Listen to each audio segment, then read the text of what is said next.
Championship seems to be on track. We're still building. Every game we seem to improve and get better. Today, they face their toughest test, the unbeaten home team, Czech Republic, led by Jaromír Jágr and Nashville goaltender Thomas Vokoun. The Czechs will be more motivated by memories of last year's semifinal game. After Milan Hajduk tied the game at 3 early in the third, Canada responded quickly. In front to Calder, he's in there, scores! Kyle Calder! Team Canada dominated the rest of the game and won 8-4, led by Danny Heatley, who had the hat trick. It's payback time. We'll see what our team's made of. Canada, Czech Republic, next.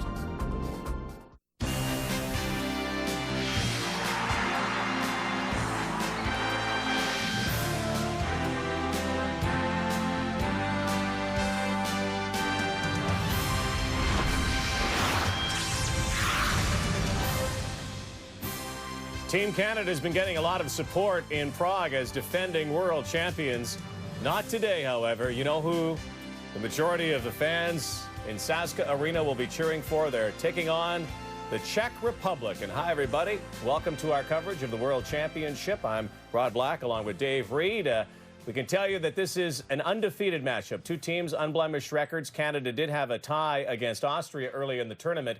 But now the two undefeateds atop the standings in their pool in the crossover final game of the qualification round. And they meet head on. They are the class of their group. And after this, you move on to the playoffs, if you will, the quarterfinals. And here's how Canada is thinking about the Czechs today.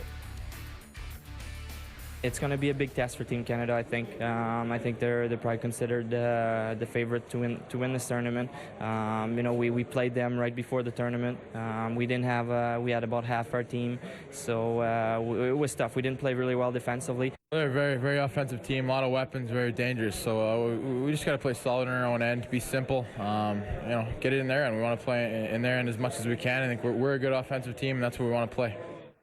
It would not be a disaster to either team to win or lose or tie today because you move to the quarterfinals nonetheless. But now you decide who you will play in the quarterfinals. Should Canada win, they would meet the United States and Finland, knocking off Russia today, Dave, 4-0. The Russians don't even make it to the quarterfinals. That is a story. If Canada loses or ties today, they would meet Finland or Sweden in the next round. And I don't think Canada is really concerned about who they're going to play here, but all three of these teams, Finland, Sweden, and the U.S. are good, strong teams. They may want to play the U.S. maybe a little weaker than Finland or Sweden, but you got to remember the Canada-U.S. rivalry, so I think that will come into play if they end up winning their group and do play Team USA. But Canada's got to worry about the Czechs in today's game. But if they do win it, I think that they would rather see the Team USA rather than Sweden or Finland. Yeah, after today, you lose and you're knocked out. Here are our starting goalies today. No surprise for either side. The two best puck stoppers in the tournament so far, brought to you by Chevrolet for all life's roads. Well, Roberto Luongo's back in nets for Team Canada. J.S. Jaguar came in, gave Luongo the day off yesterday. He is the second best goaltender in the tournament who have played the majority of their games for their teams. And the best goaltender right here, Thomas Vokoun, who's played every game for the Czech Republic. 0.5 goals against, .970 save percentage. Two class, young, top-notch NHL goaltenders facing off against each other. Well, it's going to be bedlam. The real stuff hasn't begun yet. The quarterfinals still ahead, but the final game of the qualification, the Czech vans filing in. Puck drop in a moment. The 2004 IIHF World Hockey Championships on TSN are brought to you by Molson Canadian. It's a Canadian game. By Chevrolet. Chevrolet, proud to support Canadian hockey through sponsorship of the World Hockey Championships. By Mitchum M3, so effective you could skip a day. And by Gatorade. Is it in you? And there is Lance Big Tex Armstrong. Quick barehanded grab, no bobble at all, and just connects with Millar to get win at first base. Andre Agassi down. She'll be going for a Yurchenko half-on, piped front. A good look at Urlacher sitting next to Michael Vick. Not a bad 1-2 punch. Randy Johnson builds toward the most major moment. It's so powerful.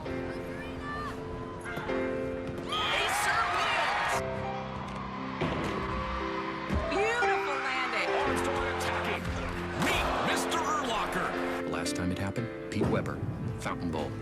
World, say hello to bowling. On fire. The pitch on the way. Andre slices one left field for his third. Quick hands, left, right, thanks for coming. Good job, Vic walks in, Vic shoots and scores. Slamming it down, big spots, arena. Breakaway speed. What a great move for the big unit. And the Fenway Lance Armstrong, can you believe it? This guy can do anything.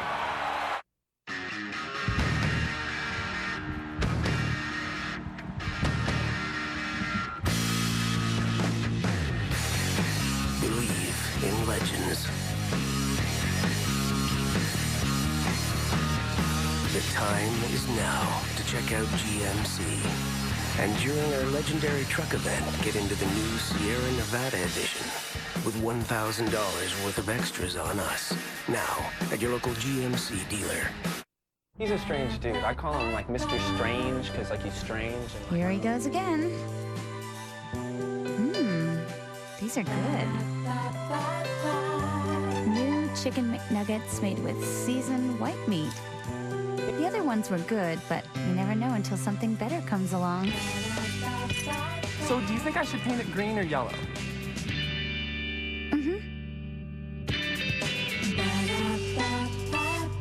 I'm loving it. Dad always says when it comes to car care products, only one name lives up to its billing. Gunk.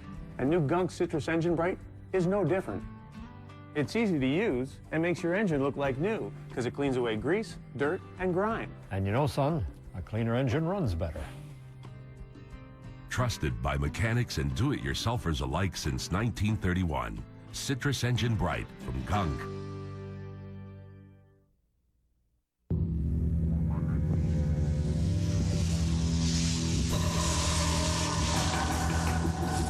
There's always one who breaks away. Then it's me against him. He wants to burn me.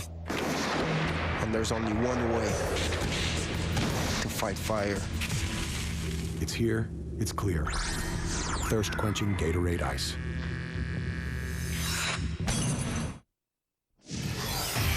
The 2004 IIHF World Hockey Championships on TSN are brought to you by Esso. At Esso, we're drivers too.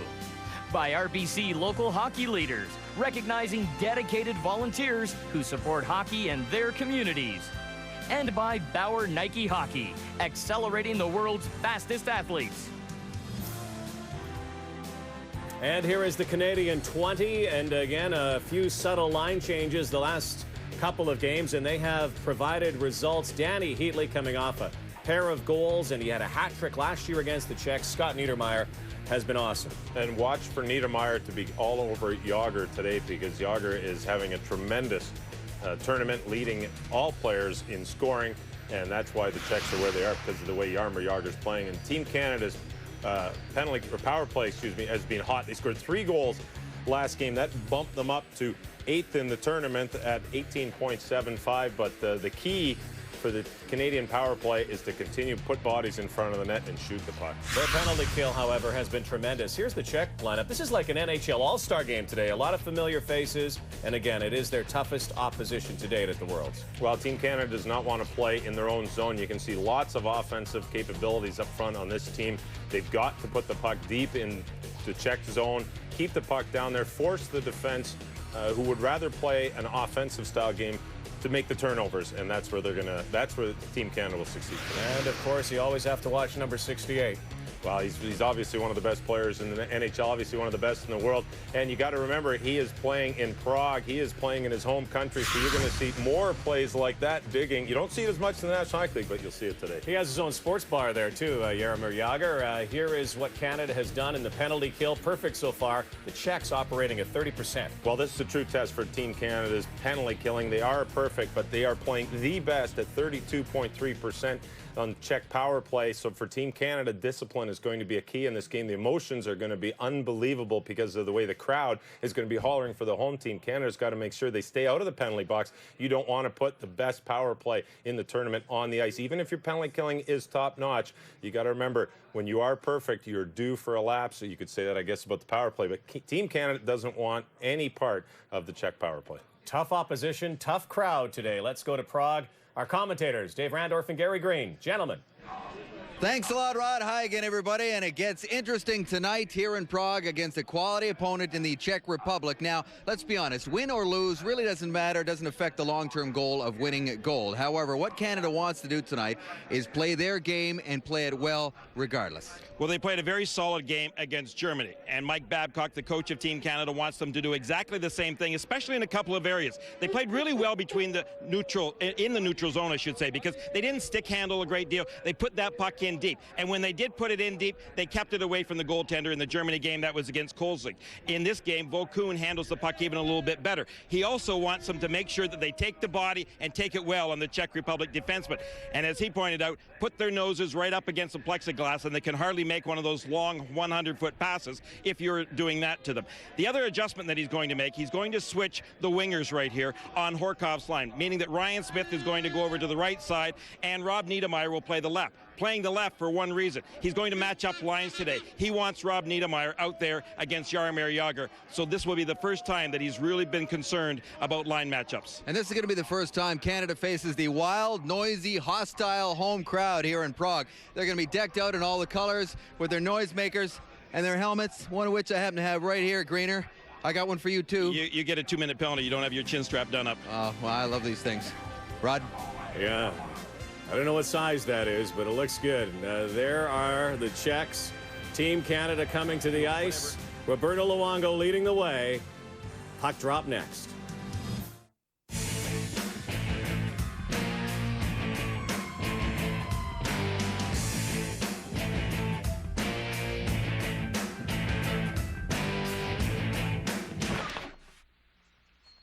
The Molson Canadian $100,000 Rockstar Road Trip. You can have 48 hours to blow $100 grand from coast to coast, and you can't have anything to show for it. What are you going to do if you find a platinum bottle? Must be 19 or over, no purchase necessary. Hi. Hey. This kid's potato sack doesn't look regulation to me. Excuse me? Well, it's got a wider base. I mean, that's totally unfair to my kid, right? I want to launch a protest. Well, look, it's 2 inches higher, and look at those hand grips. It's not regulation. Regulation? Look, you know what else? I want a urine sample from this kid. He looks a little beefy for a 5-year-old. You're going down, buddy.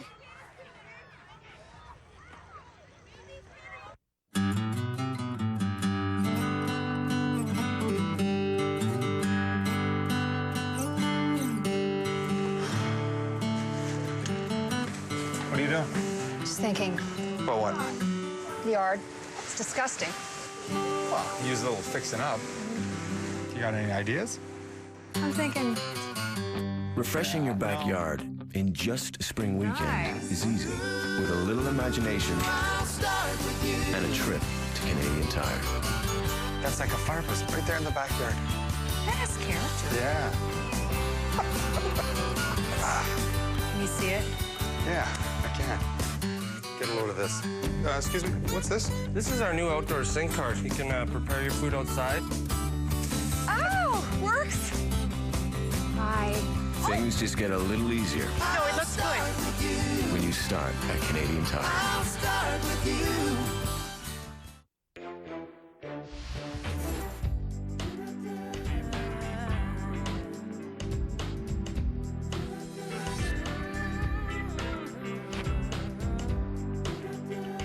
So say thanks with the KFC Mom's Meal.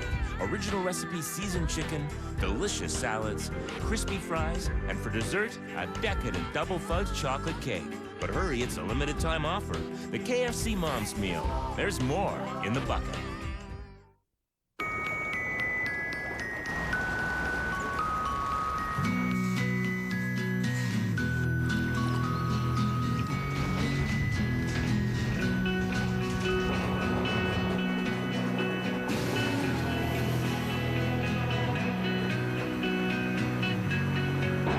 Toys R Us Times Square uses HP technology to manage inventory and replace every toy sold first thing the next morning. HP. Invent. Some fans from Calgary and Prague. They better have loud voices. They are going to be seriously outnumbered. Let's go to Saska Arena. Here's Dave and Gary. Thanks, Rod. Hello again, everyone. Hockey fans from coast to coast, welcome to Prague, where this place is jam-packed already, and everybody's all fired up for this much-anticipated game between Canada and the Czech Republic. Here's Martin Havlat in over the line for the Czechs. Jaromír Jágr's out there with him, along with Martin Straka. Jágr, the leading scorer in the tournament so far, with 8 points. This building has been absolutely deafening for the last half hour. So you know that the Czech fans are all ready to see their team score first. The key for Canada right now is to make sure that they just control the Czechs right off the bat. Kind of for the first 10 minutes, kind of try to take the crowd out of this game as much as possible. We talked to you about the matchups that we're seeing right now. Rob Niedermayer up against Jágr. Ryan Smith on the opposite wing now with Sean Horkoff in the middle. Stales and Brewer are out there as well. That's the other defensive matchup he'd like to see. There's Jágr having it poked away at the blue line. Jaromír Jágr has played very well over here. He's motivated. He is not. He missed out on that 3 straight gold medal run that the Czechs had a few years ago. He was busy in the Stanley Cup playoffs at the time. This is Spacek. Jaroslav Spacek into Straka at center ice. Picking it up behind him is Prospel. Drops it off for Jágr. Vinny Prospel now, the Anaheim Mighty Ducks into the high slot. Shot on the way. Off the stick of Roman Hamrlik. It's deflected up and over the net, guarded by Roberto Luongo. 16 different National Hockey League players playing on this Czech Republic team, and one other, Yuri Depita, of course, who has played in the National Hockey League over, well, not last year, but the 2 previous years. But for Mike Babcock and his coaching staff today, matching up Rob Niedermayer against Jágr will be a problem for a couple of reasons. Jágr stays out there for long shifts, and secondly, when he's out on the ice, he's all over the place out there. That makes it very difficult to actually check Jaromír Jágr. Another guy who's had a hot stick for the Czechs is number 26, Martin Ruchinski, with 4 goals and 7 points. He's played very well. Ruchinski now the Vancouver Canucks. Here comes Scott Niedermayer to center ice. A couple of goals for Scott Niedermayer yesterday against Germany in that 6-1 rout. Matt Cook in behind the Czech goal. Cocoon waiting for someone to come out. There is Brendan Morrison in helping out. Now Murray tries to center the puck. It goes back to the net, far side where František Kaberle is after it. He chips it past David Vaborny. Prospel now trying to get by Niedermayer. Niedermayer held him up and allowed Jay Bouwmeester to scoop it up.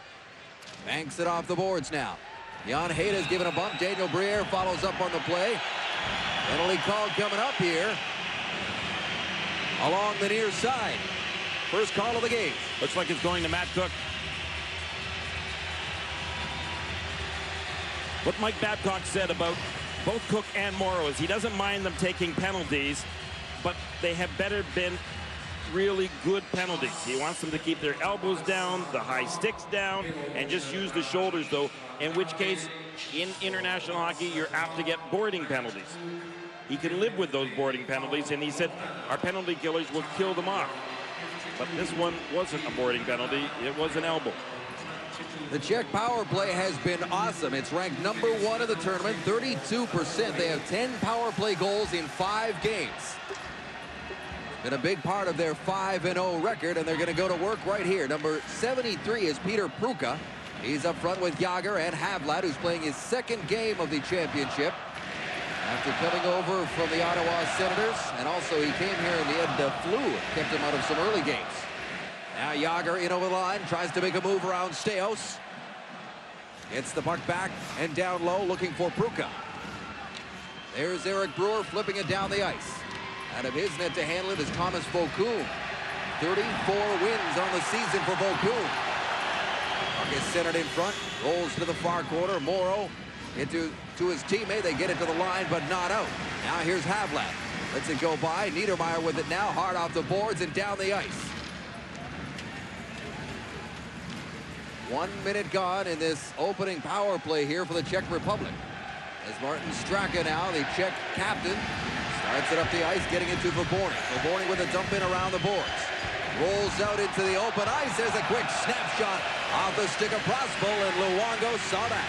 One thing the Team Canada coaching staff knew is that Roberto Luongo in the net today would give them an opportunity to win this hockey game. They were extremely confident as to how he would play.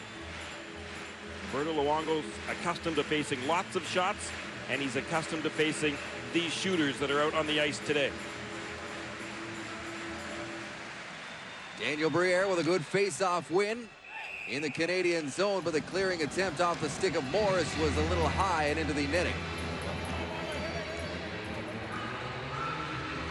The Czech team, as you would expect, are the home team today. But we'll talk to you a little bit later about an interesting situation that could develop as this tournament goes on if the Czechs and Canadians were to play each other again.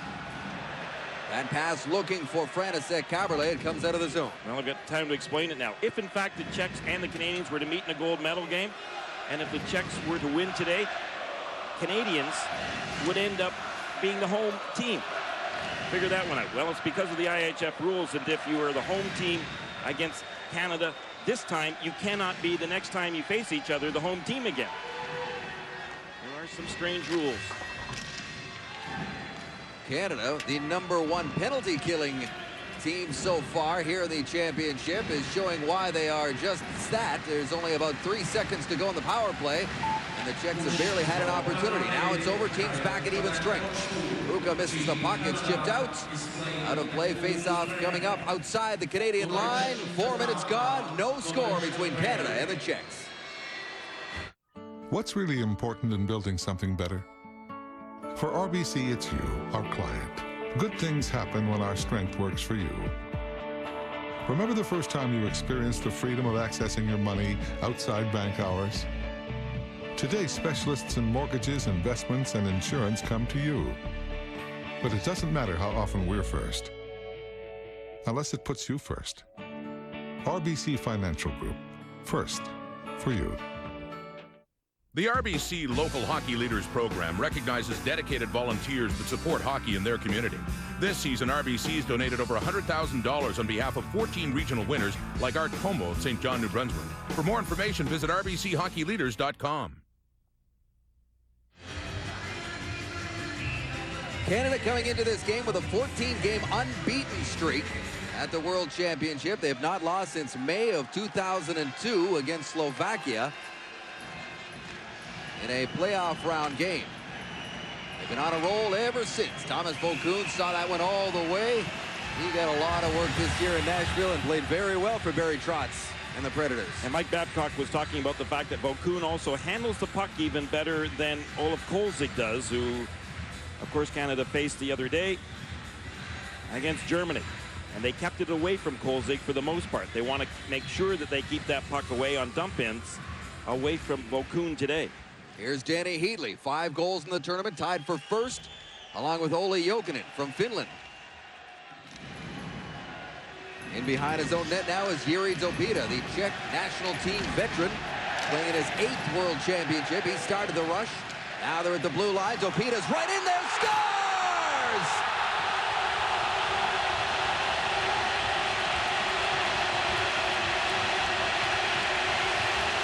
The Czech Republic has struck first on a goal by Dopita, 1-0.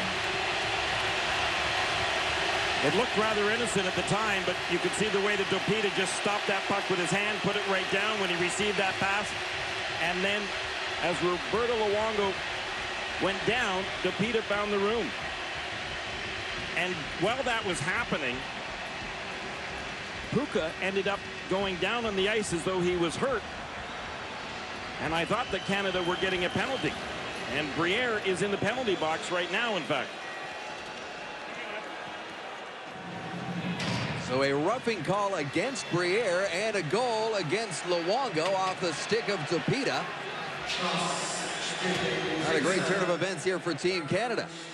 Now they'll have to kill one off after giving up the opening goal.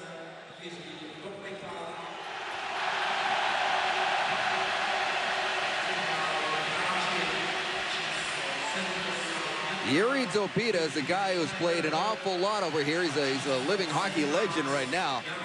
He didn't try the NHL until he was 32 years of age, played for the Flyers and the Oilers. Didn't quite like life in North America on or off the ice. So he's back here for a last fling, and he's got a big goal in this game to open the scoring. And all the years I watched Topita play, I thought for certain he'd be a good National Hockey League. I mean, the guy's 6'4", 220 pounds. Yeah, a lot of people loaded up on him when in their hockey pools when he came over, and it just didn't work out, and he's happier over here. Now here come the Czechs on the power play. That's Jan Novak keeping it in for Jágr along the far boards. Jágr working against Sean Horkov. Nice little pass in there to Rachinski with some move. Drops it off for Jaromir Jágr. Down low to Havlat. Rachinski's in front. They try to find Jágr, and it rolls past him and out of the zone. 1 minute gone in the power play. Here's Jágr again. 4 goals and 4 assists. In behind the net. Brewer gives him a bump. Gets it far side now. In front is Havlat. Here's Jágr. Straka's out there as well. That's Rachinski on the far side. Martin Rachinski down low to Jágr. To Rachinski. Canada's keeping him wide here. Straka fakes the shot. Quick pass. And the quick shot never got through. Havlat was just standing in front of Roberto Luongo, and he never moved. He was just standing right there, and he's a pretty big man as well. Here's Niedermeyer at center ice. Gets it back to Bouwmeester. And he sends it down the ice with just 20 seconds to go in this power play. The second power play of the game for the Czechs. Just 6 and change into it. Here's Vaborny. Second leading scorer on the Blue Jackets, right behind Rick Nash. Kaberle into Václav Prospal. Drops it off to Radek Dvorak of the Edmonton Oilers. He fires a shot. It's up in the air, and Luongo, using that big reach, reaches up, grabs it, and holds it. That was a weird rebound. When that puck was shot, Roberto Luongo could see it, but then the rebound went straight up into the air. Was it deflected? Previously, Roberto Luongo had to do the stretch in order to cover as much of the net as possible. Then there's the shot. Oh, exactly. It was deflected by Roberto Luongo with his stick. Here's Hammerlick, almost had his pocket picked by Ryan Smith. Now following up on the play, look at Jay Bouwmeester. He skated so well now for 2 years in this tournament. Didn't get very far there. Penalty is over. Team's back at even strength. It remains 1-0. Bouwmeester back in position now. Being watched. Here's a chance. They score! Joseph Baranek off the turnover. Bing, bang, 2-0.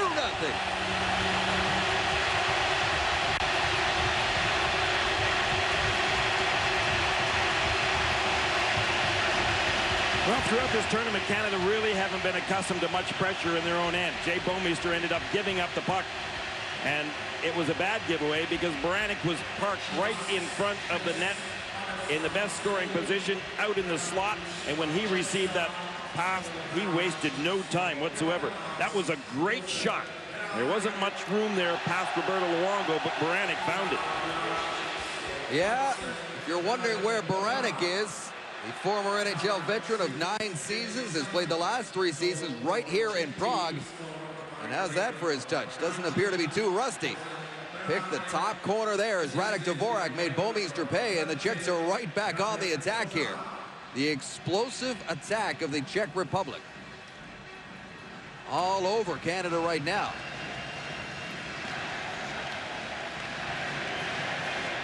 Here's Danny Heatley.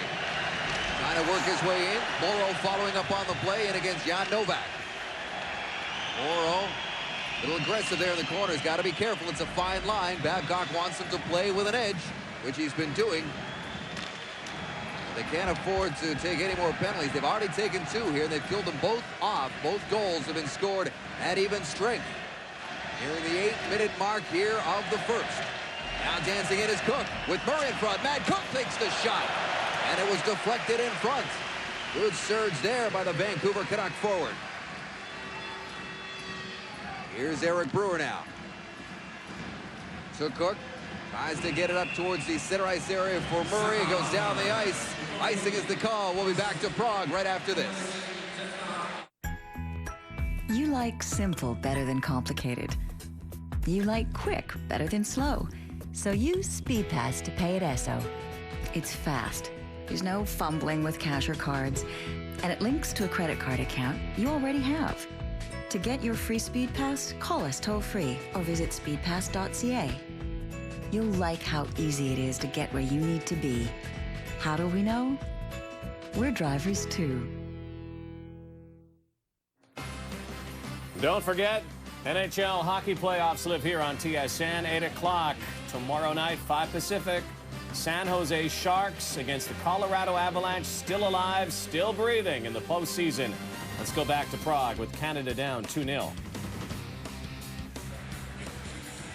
Well, you mentioned about Canada having to stay out of the penalty box. No question about that. Nobody has scored more goals in this whole tournament than have the Czech Republic. Now, that's even strength or power play, and they have been the #1 power play in this tournament. And Canada also knows that because they faced them in the exhibition game.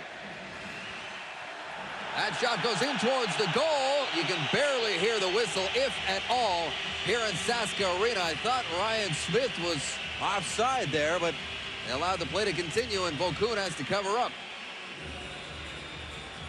Well, once Horkoff put that puck to the net, you know that Canada is going to try to create some traffic, but Vokun let such a small rebound out there, he was able to just glove it himself.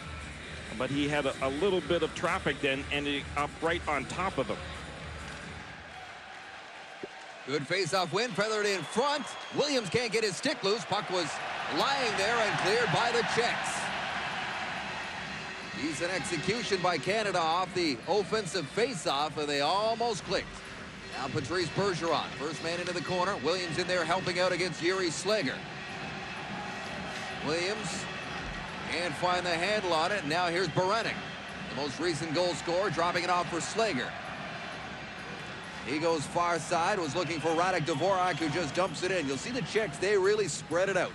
They'll go side to side with those passes. They're used to this big ice surface, and they utilize it, making it difficult for Canada to check them. Here comes Bergeron barging in. His shot attempt was weak and wide. Smith puts one in towards the goal with a man right on the doorstep, and that is going to be a call against Niedermayer. Doing some pushing and shoving in front, or is it against the Czechs? I think it's against the Czechs because Niedermayer was standing in front of the net, but he ended up getting dumped. I mean, he did his own little bit of pushing, but it's the Czech player who was guilty of hooking Niedermayer. Thought the call may have been for Niedermayer giving his man a shove there, but now the Canadians will get a power play here. They're first of the game. It'll be Morrow, Briere, and Heatley up front with Brewer and Bouwmeester on the points. Morrow comes in to take this draw after Briere is waved out. He wins it. It goes right up the middle between Bouwmeester and Brewer. Right away, they've got to retreat. Canada has killed off 2 Czech power plays. Now this is their first opportunity with the man advantage.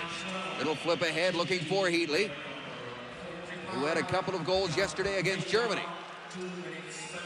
Here's Heatley far side in behind the net for Briere. Heatley goes to the front of the net. Briere back to the line for Bouwmeester. Bouwmeester down low for Briere. Morrow's parked right out in front. Briere having trouble getting away from Nowak. Heatley joins the battle. It comes loose, and Spacek rings it around the boards and out. Midway mark of the first period. Ryan Smith looking for the loose puck. The Czechs send it down the ice again. Head coach Mike Babcock does not want to see his team stick handling at the opposition's blue line. Dump it in, he says. And be the first man to it. Now here's Yaroslav Olinka with a long shot. Well short-handed, Luongo steered it into the corner. 45 seconds to go, the man advantage. Morris to center ice. He flips it ahead right to the Czech defenseman Slager. That is kept in. Thought it may have squeaked out, but it's allowed to continue. Ryan Smith can't pin it along the near boards, and down the ice it goes again. Canada have not done a very good job in this power play of being able to enter the Czech zone. They have been getting stopped at the blue line. Here comes Niedermayer entering the zone. Lost possession, but Morris is there to pick it up. His pass attempt is turned over to Vaborny. David Vaborny can't pull away from Niedermayer, but he drops it off for Kaberle. Right in front was Raczynski, and he couldn't get the tip. As the Czechs come close again, this time short-handed. Penalty is over. Teams back at even strength. First power play for Canada goes out the window. Now here's Dumont reaching for a pass. Steve Staios helps him out. But it was offside at the line with 11:22 gone in the first. So where are we going for dinner? It's just a little place I know. We've got the best table.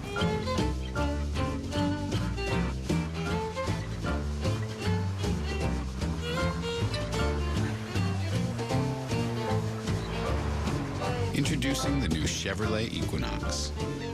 Honey, is Tide going out or coming in?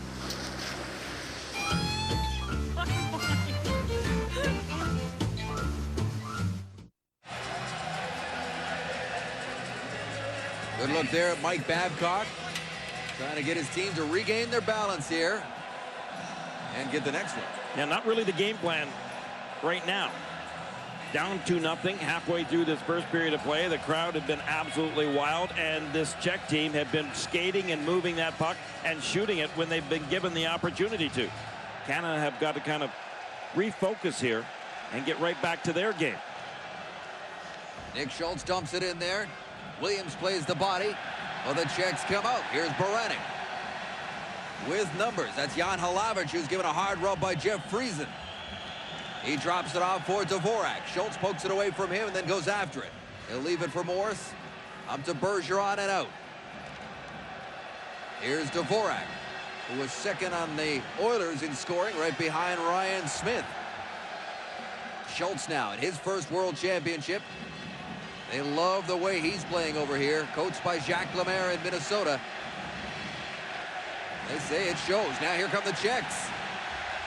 Over the blue line, dancing with it is Dvorak on his back end, gets it to Hlavich. Here's Hlavich circling around. Look at him, allowed to skate all over the place there. There's a backhander, big rebound, and it's cleared by Brewer. Hlavich went for a skate there in the Canadian zone. Havlat can't control it. It's poked out of the zone, and Ryan Smith scoops it up. Smith still looking for his first goal here in Prague. Far corner. Niedermayer is there. Now Ryan Smith with some room. Tries to bring it out in front. He couldn't get the shot away. Horkoff picks up where he left off. Horkoff in behind the goal. Rolls off his stick. He moves out in front. And play is whistled down. Impossible to hear the whistles here. And it's another penalty call. Is it, Green? I'm not sure if it was a penalty call or whether a Canadian player was in the crease and the faceoff coming outside. That's what it was. Ryan Smith was in there, as you can see, and then Bokun just gave him a punch right in the head. I don't think Ryan Smith was expecting that one. The Swedish official allowing that one to stand, as Bokun did not like the big Canadian captain standing in his office. And again, the rule is if a player is too close, they'll blow it down and the faceoff comes outside the blue line, as you just saw. Here's Jágr back to the line for Spacek. Wires a shot through a crowd. I don't know whether Luongo stopped that or not, but he had a beat on it. Staios now lines up, fires it in there. Around the boards it goes. Meeting it on the far side is Rob Niedermayer. Back to the near side. Into the corner for Smith. Here's Horkoff. Tried to center it, but Novak took it away from him. Jágr can't get it out. Now back into Smith. Out front for Horkoff, and he couldn't get the backhander away. That is stick tied up in the last second by Novak. Here's Scott Niedermayer to Ryan Smith. Some good push now going the other way for Team Canada. Into the slot, Rob Niedermayer shoots, and it's blocked by Spacek. Horkoff, oh, he hit the side of the net. He had an open side, and he couldn't put it home. Great opportunity for Sean Horkoff. Now it's chipped out, and Bouwmeester's back to get it. Best opportunity that Canada has had in this game, and now Canada, though, are going to pick up a penalty. Novak is laying on the ice, as you can see. And Ryan Smith is going to be the guy that ends up getting the penalty. That's way behind the play. Ryan Smith did not have to end up doing that to Novak, because now the Czechs will get another opportunity on the power play, something that Canada wanted to stay away from. Mike Babcock's having some words right now with the referee for an explanation, perhaps. But we had the benefit of the replay and seeing Ryan Smith guilty.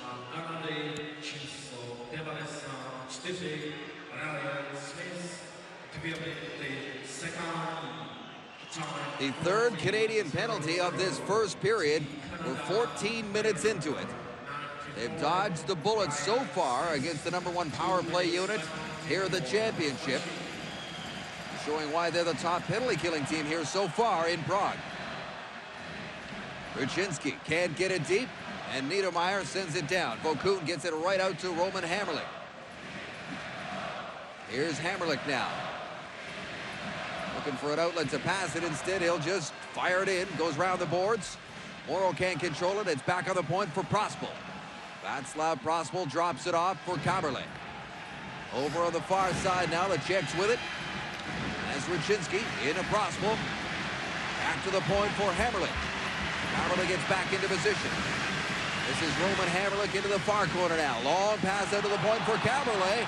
Of the Atlanta Thrashers right in front for Boney. Hits Luongo. It's swatted away. And whistled down right there. In front of the Canadian goal with the Czechs buzzing here on the power play. 1 minute gone.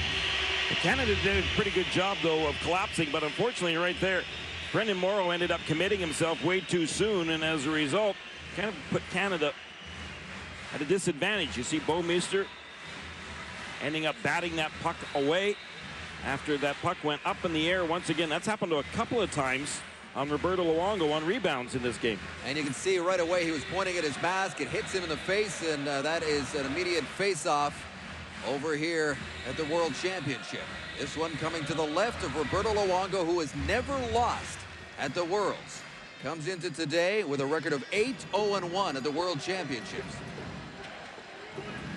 Less than 5 minutes to go now. The Czechs with a 2-0 lead on goals by Topita and Joseph Baranek.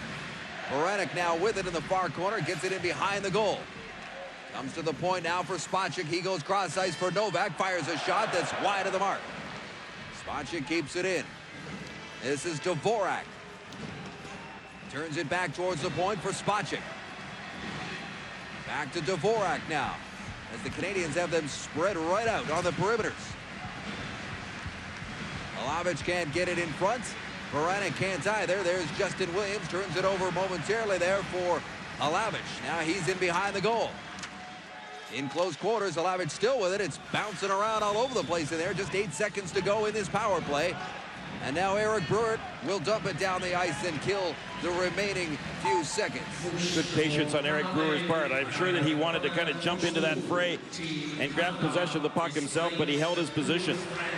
There's Heatley picking one off.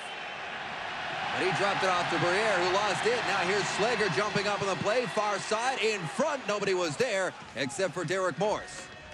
Zopita gets it in for Pruka. One-timer from Slager. Luongo got a piece and kicked it aside. Here is Slager again. He's got a hard shot. That one didn't reach the mark. Slager kept it in. Here's Pruka dancing in, but he didn't get all the way to the goal and couldn't get a shot away. Now Heatley rolls off a check from Jan Heda. He'll charge in there. Puck goes in behind the Czech goal. Along the near boards, they get it back for Morris. His shot is deflected high. Pruka takes it off the glass, and Peter Pruka will get it out. Pruka, property of the New York Rangers, was a very late draft pick in the 2002 draft, 240th overall. Last 3 minutes of this first period, in Canada need to finish this period off by gaining the momentum. They need to put some pressure on the Czech defense. Ryan Smith chasing the loose puck there in the neutral zone. Rolls off his stick. Smith just out of the box now, tries to get it ahead to Rob Niedermeyer. Borkoff along the far side, can't reach it, and here comes Jágr with Straka on the move. Comes near side for Havlat. Martin Havlat feathers one in front, and the poke check move almost came back to haunt Luongo, but no damage done.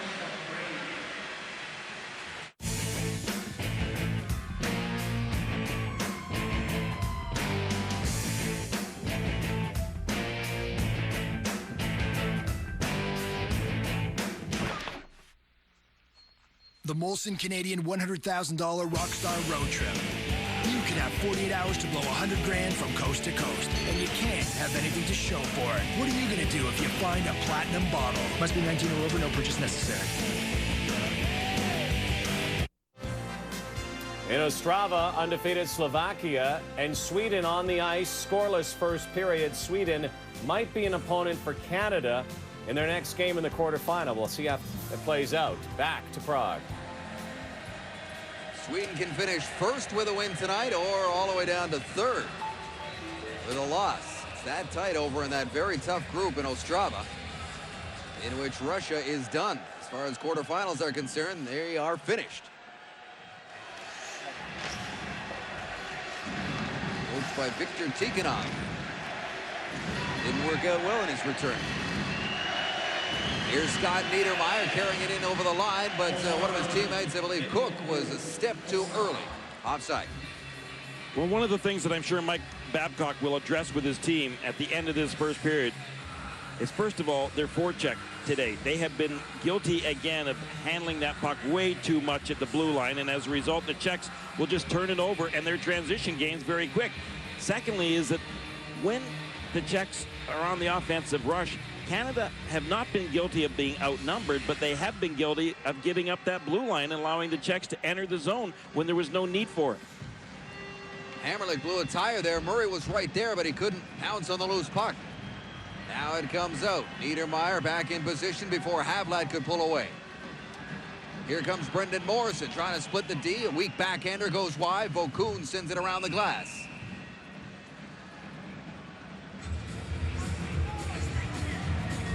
There's been another call here, and this one is going to go against Team Canada. No, it isn't. No, I think you know, some of the face-off just coming outside of the blue because of the way, first of all, the Vokun, who just fired that puck up high, it did stay in. Did it not? Because if that puck ended up going out, then Vokun should have a penalty. And right now, I'm not sure what the referee is suggesting, but Vokun should have been penalized there.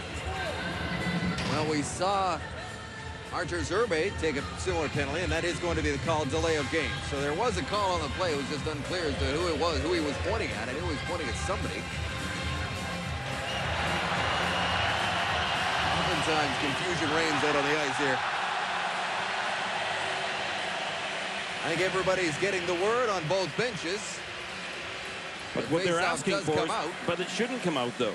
And Vokun was the one that shot the puck over the glass, and the faceoff should be down deep. And now it is coming in. We'll get it all sorted out. We're just following along with you at home as well. All right, so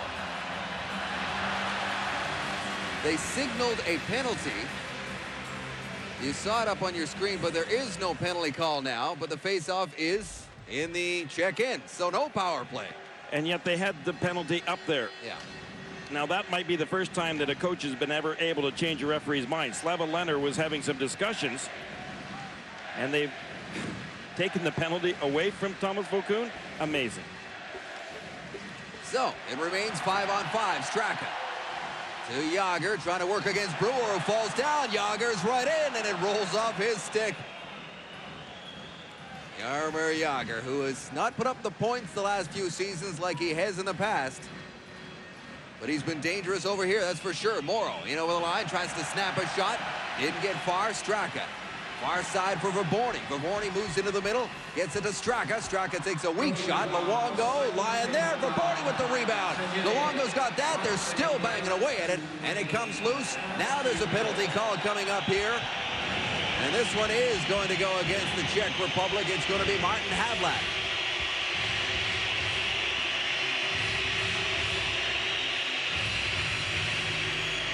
Well, Havlat is taking this penalty, and you can see that he was battling away in front. And Havlat ends up then with the penalty, but I'm not quite sure as to whether or not that tripping penalty on his part was really justified, to be honest. I think the Canadian defenseman just kind of fell. An eventful game from an officiating standpoint so far here, the first. Last minute of this first, Niedermayer takes a whack of the puck. Morrison chases after it. Smith's in there as well. And Murray. 3 Canadians in below the goal line. Morris steps up and joins the party. Now Morris Can't get a hold of it. Morrison falls down in behind the play. Let me clarify with you why that was not a penalty and why they took it back. Is because once I saw the replay, the puck ended up going out all right, but it hit the mesh behind, above the glass. Here's Niedermeyer dancing in, got the shot away, but again, offside. Was so because it hit the netting, then it wouldn't be a penalty for delay of the game on the goaltender's part. But the puck then dropped down between the glass and the netting, and as a result, the puck did go out of play, but the penalty was called back, and actually that is the right call. Just 10 seconds to go here in the first period. Bouwmeester can't keep it in, and it's poked loose by Topita. He's got one already. They're short-handed. Peter Pruka takes a shot. More just a dump-in attempt, but time runs out, and the Czechs will head to the dressing room with a 2-goal lead. And the home crowd is loving this. Now we'll take it back to Rod Black and Dave Reed. Thank you, gentlemen. I guess we shouldn't be surprised. This is not Austria or Switzerland or France. This is a very powerful Czech Republic team. And this is a team that's scoring on their opportunities. They really haven't had that many opportunities in this game, but when they get them, and they've been some beautiful ones, they're finishing them. That's something that the Czech Republic's always been known for, is their ability to finish the scoring chances. We'll break it down in a few moments. We should maybe now talk a little bit about what happens to a player once an NHL season. You never were conscripted to go play at a World Championship. You were always busy in the postseason. But a lot of players, when their season ends, they have to deal with the disappointment of switching it off and then turning it on and then heading overseas to answer the call for Canada. And time running down on the Edmonton Oilers season. In front, Owen scores! Matthias Owen on the power play. It's very disappointing, very hard to take. First and foremost, I'd like to be playing for the Stanley Cup. Will the Montreal Canadiens knock off the Bruins again? Zednik puts the clincher on it. Obviously, you want to be playing over there for the Stanley Cup at this time of year, but I think it's a great opportunity when you do get beat out to play with a group of guys like this for your country.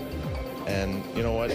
You forget about what happened back then, back in the playoffs, and you want to come over here and win the goal for Canada and yourselves, the whole team. And I think it eases the mind a little bit. Off the boards. Here's Yell's shot. Oh, big. Another huge. They score. A rebound. And it's more than Jelena. And that's a stud. Just sitting on the bench. They can't believe it. Anytime you get asked to play for your country, it's a huge honor, and it's very humbling, and it doesn't take long before your sense of pride really builds up, and you want to go represent your country, and you just don't want to come over here. You want to come over and you want to win. And Murray back to Bouwmeester. One-timer down deep. Cook's there to get it. Morrison on the wraparound scores! Brendan Morrison. It's something you strive to be, to win as a Stanley Cup, and you get knocked out, and then you get called to go over. By no means it's a letdown, because it's pretty exciting over there. It's good hockey. You're competing against the best players in the world. When Canada comes calling, it's obviously it's something that I'd have a hard time ever saying no to. I had such a great experience last year. It's always been a dream of mine to represent my country. And once you get over here, you switch gears, and obviously your mindset is doing whatever it takes to win gold, and that's where we're at right now. There's a little zip in the Canadiens now. Horkov's in there, scores! Sean Horkov. It's one of the harder things that you do. But at the end of the day, when you think about the decision to go over there and play, you're representing your country, and you're playing, and you get to continue playing. And every player wants to play this time of year anyways. Still no winner, but here comes Anson Connor on the line. Fires a shot. Telquist makes the save. He's got the wraparound! It's in the net! Canada has won! I'd like to get a taste of that gold medal too, and they say there's nothing like it. I mean, if you're not going to win the Stanley Cup, a gold medal is pretty good. It is not the Stanley Cup, but they do hand up the World Championship trophy and gold medals. A lot to do before then, though, and these Czechs are tough. 2-0. Our first intermission continues. This Sports Center update is brought to you by Vector. Fuel up. Back in the newsroom, I'm Rod Smith. We'll get back to Rod and Dave in just a moment here on TSN. First, a look at the stories we're working on for the early edition of SportsCenter at 6:30 Eastern Time. More hockey to talk about. And a big night in Calgary tonight at the Saddle Dome. The Flames looking to close out their series with the Red Wings and advance to the Western Conference Final. The Wings will be without captain Steve Yzerman, who was out indefinitely with eye and facial injuries suffered on Saturday. We'll have a preview. Toronto Maple Leafs back home, still reeling from their 7-2 thumping at the hands of the Flyers in Game 5. Now, according to Philadelphia's website, goalie Robert Ashe was suffering from flu-like symptoms and is expected to get the start in Game 6 tomorrow. Ken Klee will not play in Game 6 for the Leafs. He may need surgery for his injured knee. Carl Pilash will take his place on the Toronto Blue Line. We'll have all the details and a preview coming up on SportsCenter at 6:30 Eastern. Back to the Worlds in just a moment. Buy it on DVD Tuesday. Critics around the world are hailing The Last Samurai as a stunning, beautiful epic. Tom Cruise gives the performance of his career, The Last Samurai. Buy it on DVD Tuesday. Some fertilizers can burn your lawn, but CIL Golf Green has double-coated nitrogen to feed your lawn gradually, without burning. CIL Golf Green. Greener, longer, guaranteed. Some fertilizers lack staying power, but CIL Golf Green has double-coated nitrogen to feed your lawn continuously. CIL Golf Green. Greener, longer, guaranteed.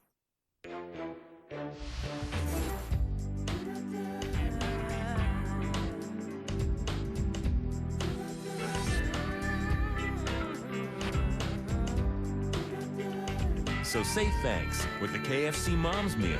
Original recipe seasoned chicken, delicious salads, crispy fries, and for dessert, a decadent double fudge chocolate cake. But hurry, it's a limited time offer. The KFC Mom's Meal. There's more in the bucket. This guy's got nothing left. I own him.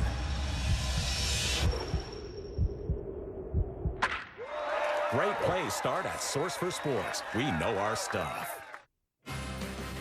Joe Sakic has kept his Colorado Avalanche in it. They're down 3-2. Game 6 is tomorrow night on TSN. Sharks and Avalanche on high definition. Playoff hockey lives here on TSN. Canada trailing 2-0. The last deficit they faced at the World Championship this year was against Austria when they were down 2-0. Were able to rally back, but it's going to be difficult against a very tough Czech Republic team. And they're playing in the Czech Republic's home rink in Prague. So whenever you play an offensive team, especially when you play in their building, you are a little hesitant, a little tentative, and you don't want to take chances. And that's pretty much what happened to Canada early in the game.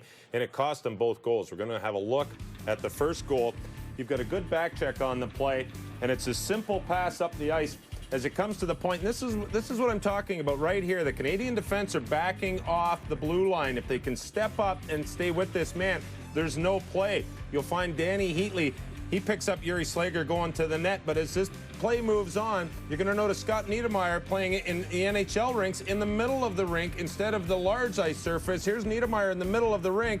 He should probably be out here. Remember, it's a little wider rink. Yuri Depita found his way in the far side, and Scott Niedermayer didn't even know he was there pretty much until he was right on top of the goaltender. Yes, maybe he should have that, but either way, it's a great scoring chance, and it's in. In this one, Canada just gets sloppy. Everybody on Team Canada is going the other way. Jay Bouwmeester tries to reverse it back to Scott Niedermayer, but you got to remember, there's nobody in front of the net. Niedermayer is taking off this way as a defenseman. You've got your wingers taking off up the ice. Ryan Smith, he's already cut across and he's gone. There's nobody for Team Canada in front of the net. They're thinking this is an easy breakout. Well, it's not. It's a quick pass out in front and it's in your net. So Canada got caught in the second one with just a little sloppy play behind the net, but in the first one they got caught just almost too much respect, you call it, the National Hockey League. When you back off teams, Canada's got to stay on the attack, stay into Czech's face. They don't give them the opportunity to pass the puck around. And when you do get the puck in your own net, they learn the hard way, or in your own zone, excuse me. Canada learn the hard way. You just can't expect the play to be made. You've got to get yourself in proper defensive position and then go on the offense. Canada was seeing a little too much offense on their second goal allowed, and it's cost them. And they're in a big hole. This isn't Austria they're playing. They're playing a very formidable opponent. Yes, they are. They've been getting better every game, Team Canada has, especially coming off a great win over Germany. Not looking good in the first period. Joseph Baranek, one of the 2 goals. See how Canada responds in period 2. You're watching the IIHF World Hockey Championship on TSN. Starting today, your eyes can breathe a whole lot easier. Now there are night and day lenses. The most breathable soft contact lenses ever made. Night and day lenses, made from a revolutionary material that allows 6 times more oxygen into your eye than the leading soft lenses. So breathable, you can even sleep in them. They're approved by the FDA for continuous wear for up to 30 nights and days. Ask your eye care professional about night and day lenses. So breathable, the difference is night and day.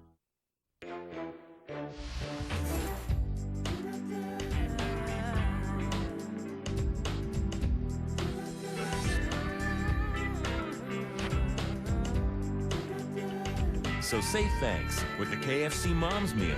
Original recipe seasoned chicken, delicious salads, crispy fries, and for dessert, a decadent double fudge chocolate cake. But hurry, it's a limited time offer. The KFC Mom's Meal. There's more in the bucket. Look at this place. With Rona's tips and advice, you took a basement and turned it into a subterranean symphony of great taste. What a handyman. A handyman, what am I saying? You are the Debussy of drywall, the Beethoven of butt joints.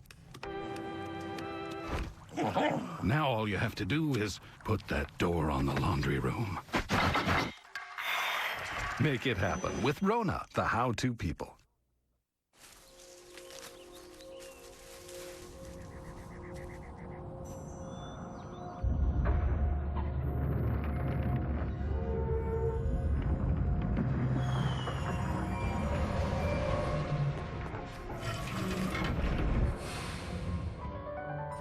Bringing space travel to families everywhere. Disney used HP technology to help create Mission Space, a new thrill ride at Epcot. HP. Invent.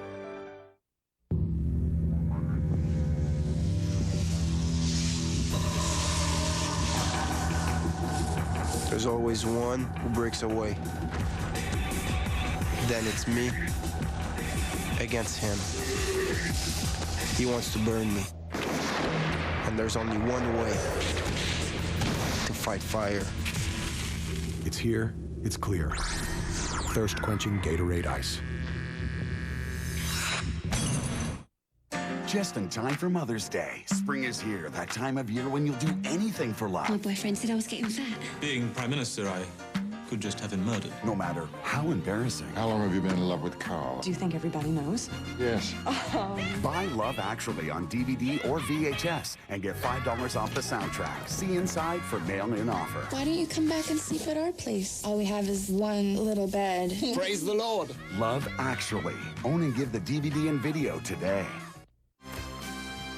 It is the official website of Hockey Canada and Team Canada for stats, scores, updates on Team Canada at the World Championship. Check out www.hockeycanada.ca. You can also purchase Team Canada licensed merchandise.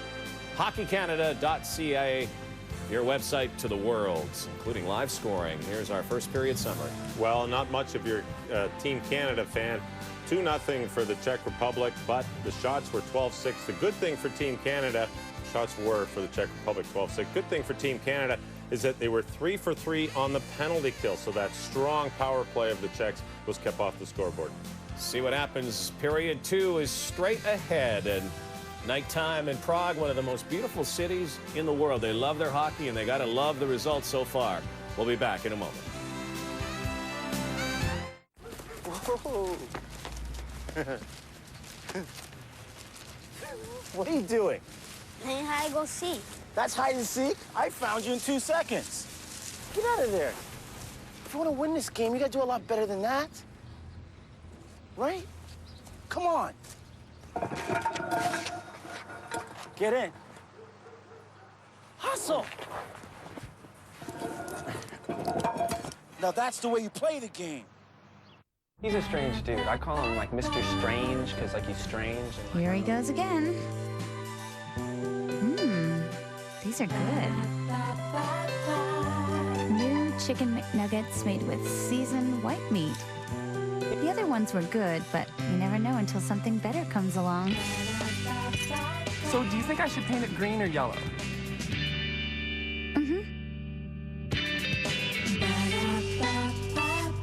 I'm loving it.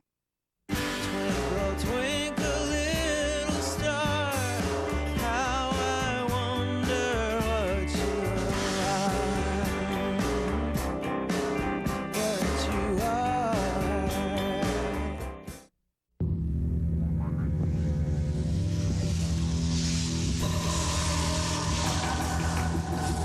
There's always one who breaks away.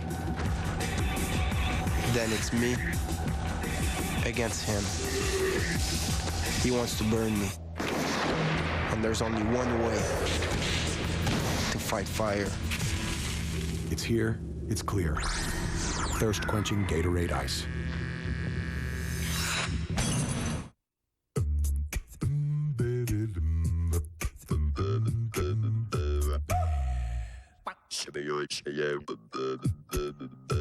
Find what you're looking for, locally or nationally. Superpages.ca, your phone book online. Different game than last year, certainly so far in the semifinals when they met. Let's go back to Prague for period 2. Canada and the home side, the Czech Republic. Welcome back. Canada will start the second period on the power play. There's still 1 minute and 10 seconds remaining in the penalty to Martin Havlat, which he picked up near the end of the first. So Canada with Morrow, Heatley, and Briere up front, along with Niedermeyer and Derek Morris along the points. Flipped in there for Briere and against Jaroslav Spacek. Spacek can't get his stick free. Morrow's in there to crash in, and Spacek is down. Well, Morrow came flying in there all right. And as Briere was battling with Spacek, then Morrow just put the left shoulder right into Spacek and then sent him right into the boards. Now, I don't believe that Morrow should get a penalty for this because he just simply used his shoulder.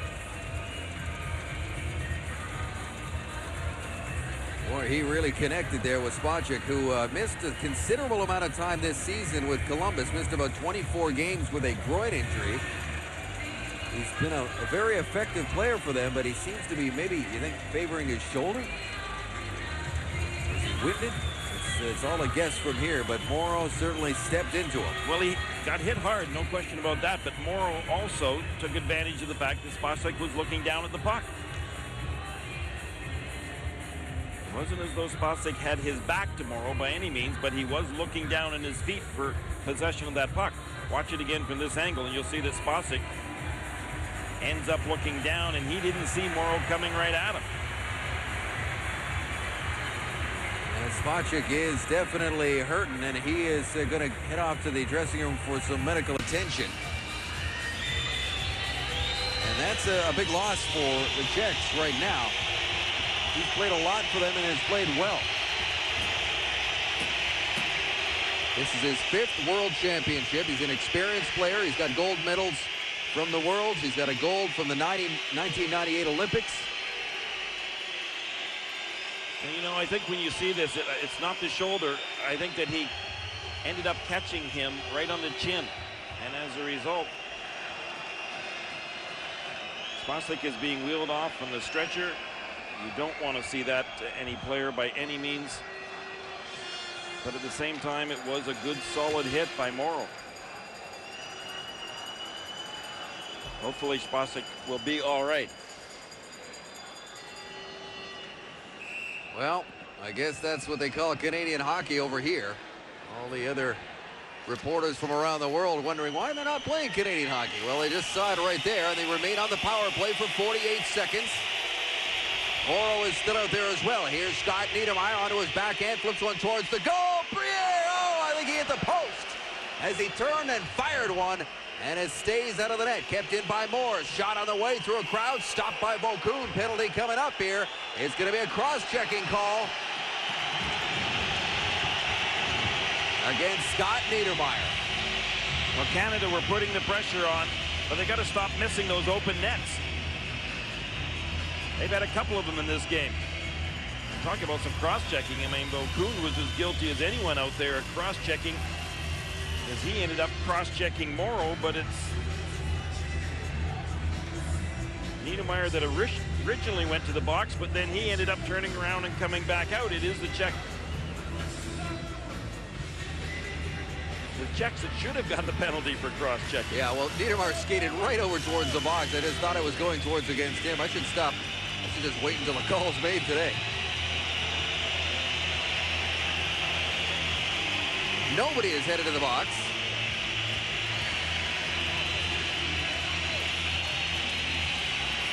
Finally, a Czech player is headed over there. Off the bench. And Bokun did get the cross-checking penalty. That's what it should have been in the first place. And it's Hammerlick who's going to serve it. So, Canada with a two-man advantage here for 31 seconds. A great opportunity to get on the board here. Morrison now with lots of time. Back to Morrison into Murray. Scores! That didn't take long. And they'll still have 1:52 to go. And the other penalty to Bokun. That's what Canada needs. Canada needs a hot hand from Glenn Murray. Murray parks himself in that slot position. He's going to connect a high percentage of the time. He's got a wicked shot from that position, and he just let go with a good hard drive immediately upon getting that pass.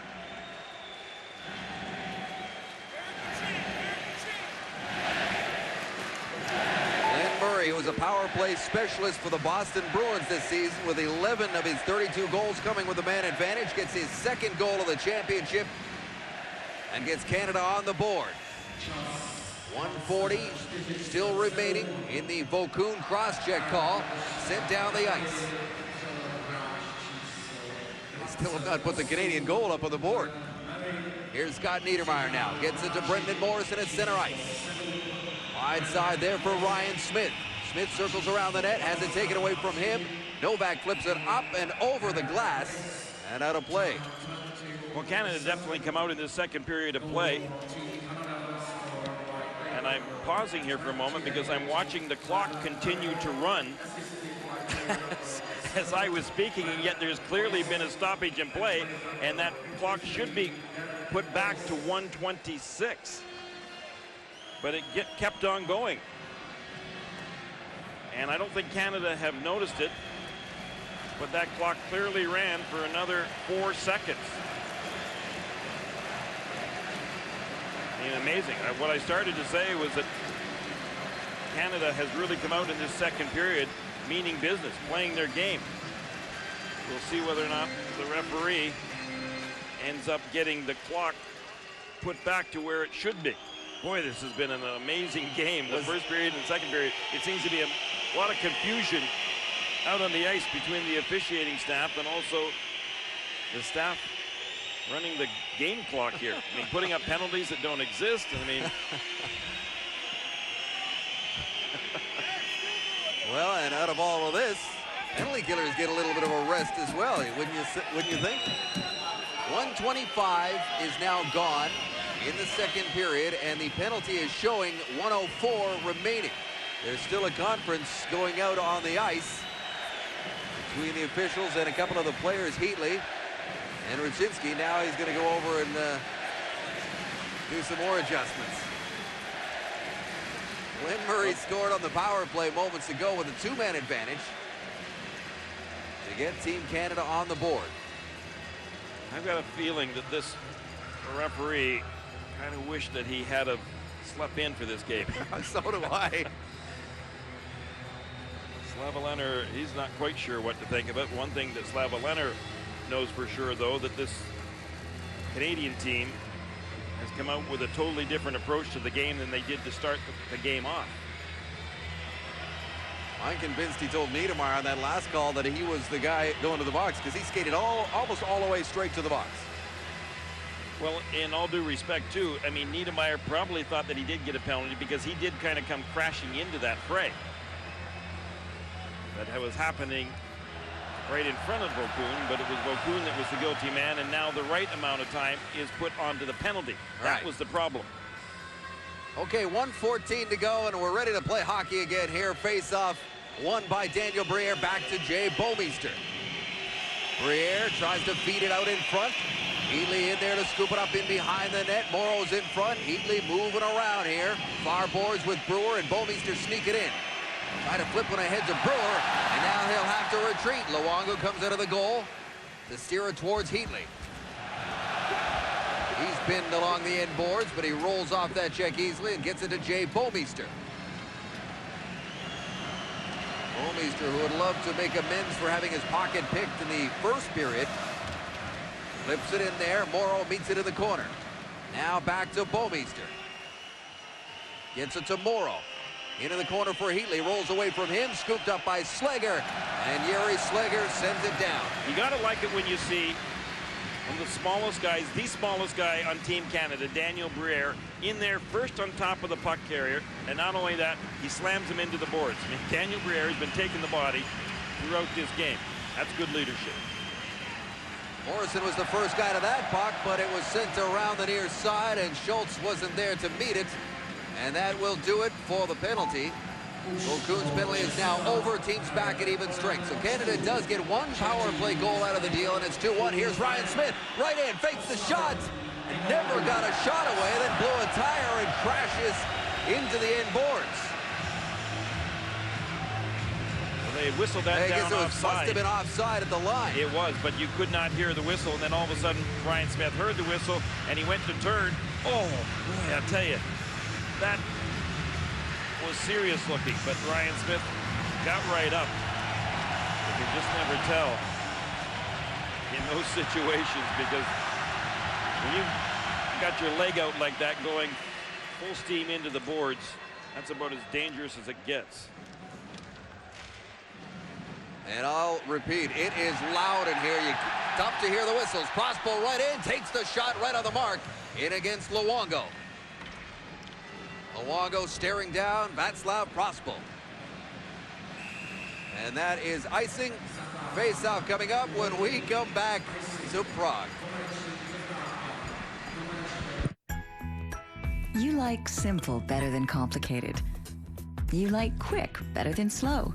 So use SpeedPass to pay at Esso. It's fast. There's no fumbling with cash or cards. And it links to a credit card account you already have.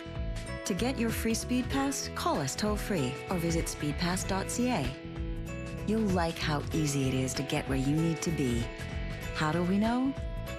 We're drivers too. Esso rewards youngsters across Canada with most dedicated, most sportsmanlike, and most improved player medals, and reinforces team commitment with certificates of achievement for each member. Esso, premier sponsor of Hockey Canada.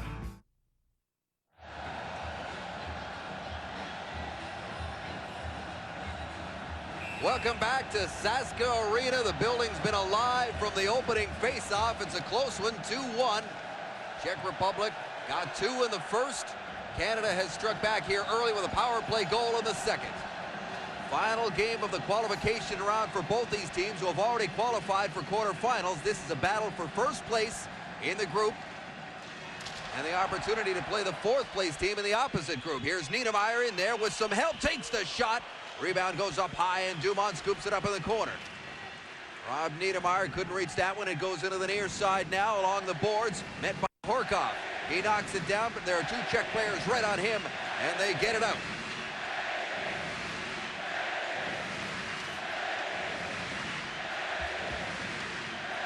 Long pass in for Dumont.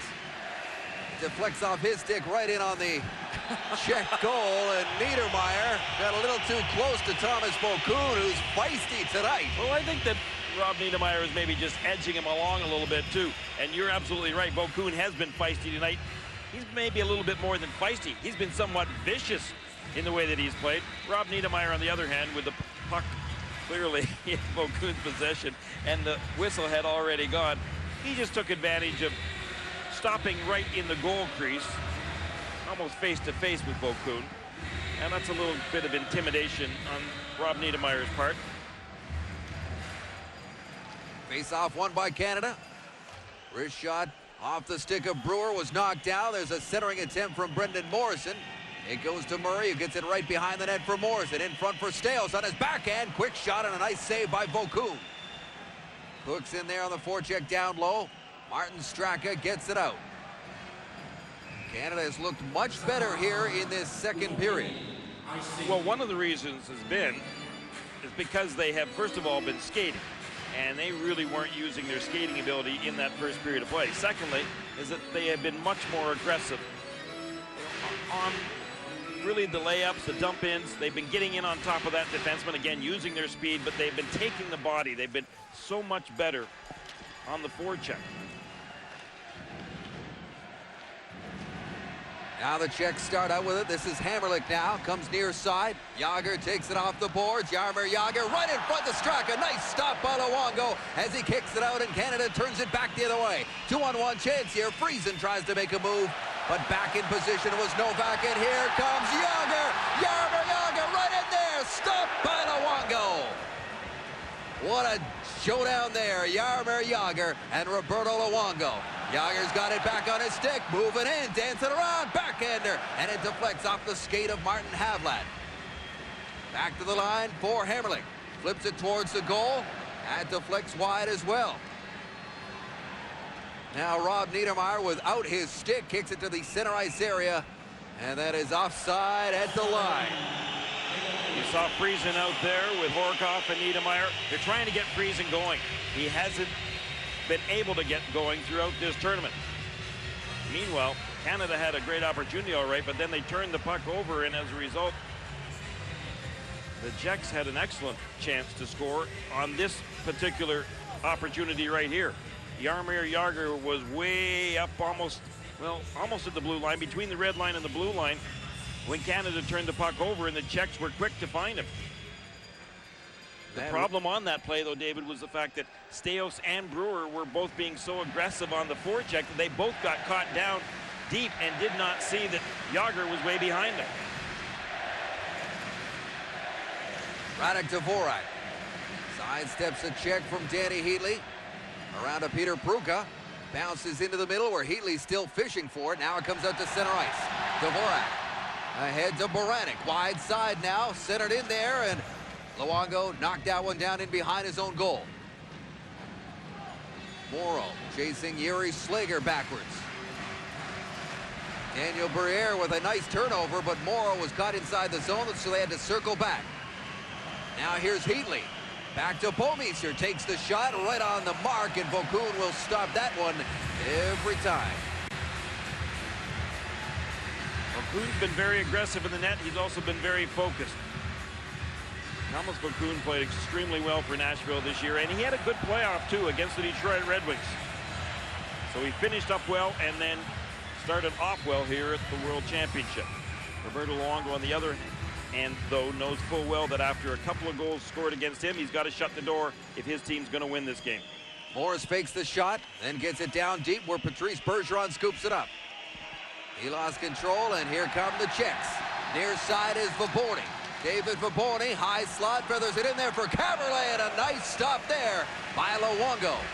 Friesen's upset at himself because he knows full well that he got caught off the ice, and he did not pick up that trailer coming into the zone. There's the trailer, and Friesen was about a good stride behind him.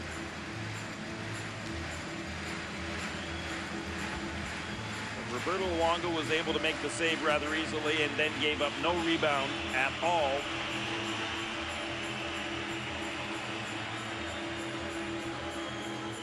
Well, folks, if you've been with us since the start, I think you'll agree the tournament has started tonight. After games against Germany and Switzerland and Latvia, you got to go through those games, but this one's fun to watch tonight in front of a sold-out crowd.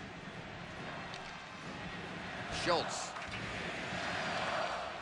And Morris battling for it back there for Team Canada. Comes around near side where it's kept in by Novak. Whoa, they score!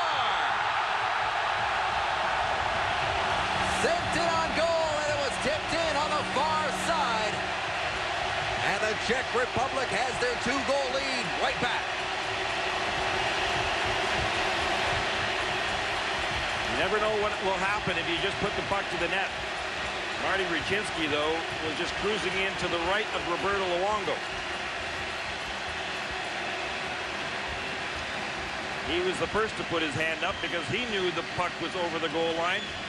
Roberto Luongo wasn't quite sure, and you know why by watching this. It ended up going across the crease and then hit Roberto Luongo's left leg, and then ended up going in after that. Marty Rucinski with his 5th goal of the championship, joining the tournament leaders Danny Heatley and Ole Jokinen in that category, and tying Jaromir Jagr for the team lead with 8 points and the tournament lead. And it's now 3-1. Martin Rucinski is the latest goal scorer. The Czechs with a 2-goal lead.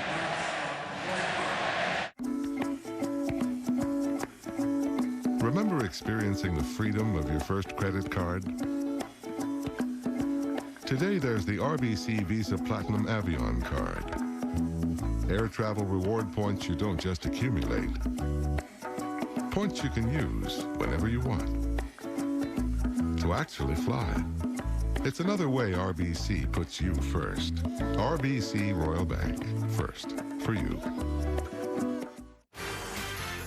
Wednesday, round ball on TSN, 9 Eastern, 6 Pacific, NBA playoffs. Shaq and the Lakers down 1-0 against Tim Duncan and the Spurs from San Antonio on Wednesday. Roberto Luongo, and the Canadian goal has given up 3. That was a real strange one, that last one. Well, not that strange, but he almost kept it out, but snuck in on the near side, as it turned out. Well, Novak shot the puck, and Rucinski was in the right position, but it's not as though Rucinski buried it. That puck just ended up rebounding off of Roberto Luongo's left leg, so a bit of bad luck for Roberto Luongo in this game.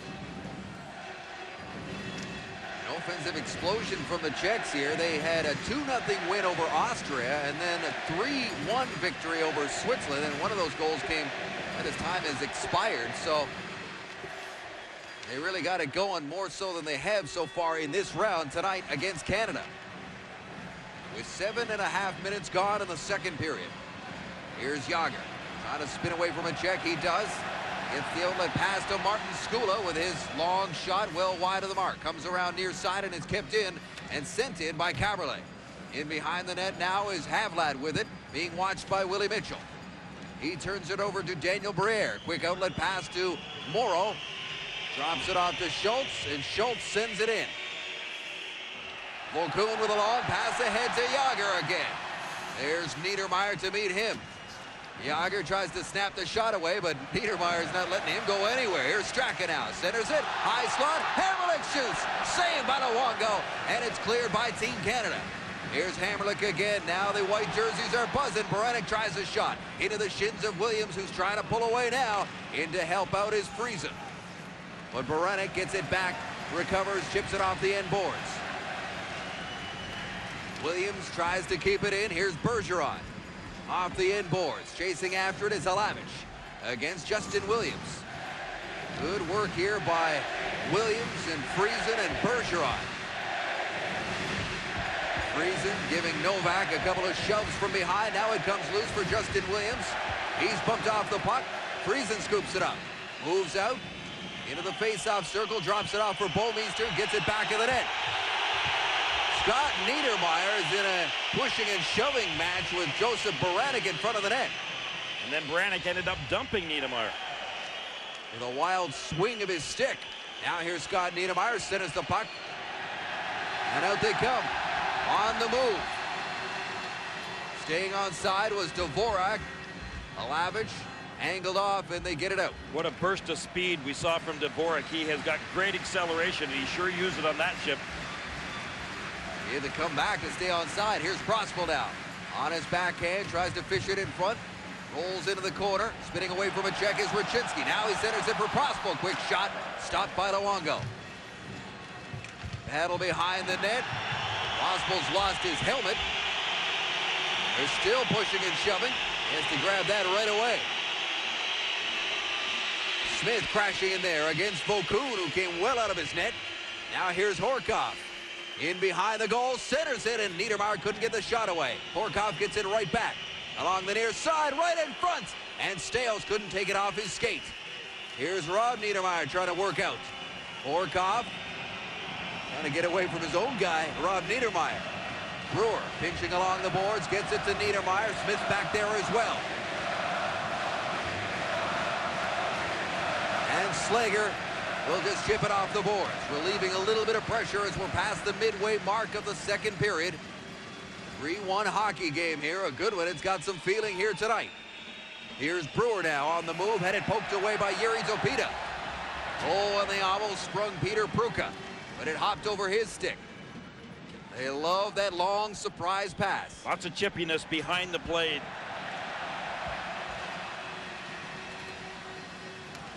Morrison now chases it along the far boards. Gets it to Steve Stales, being watched by Pruka. Brewer back to Stales. Now Morrison fans on the pass attempt, turns it over. And this is Pruka. He's sandwiched between a couple of Canadians. Alinka was tripped up on the play. Crowd wants to see a call. They're not going to get one. Here's Matt Cook into the middle for Morrison. He's got Murray with him. Rolls off his stick. Again, Canada trying to carry it in over the line. That's not what the head coach wants to see. Unless he's changed his orders, and I don't think he has. Back to the line for Morse. Near side to Schultz. Winds up, fires right on through a crowd. Now there's a penalty call coming up. As there's all kinds of pushing and shoving around the Czech Republic goal. Penalty call coming up when we come back to Prague.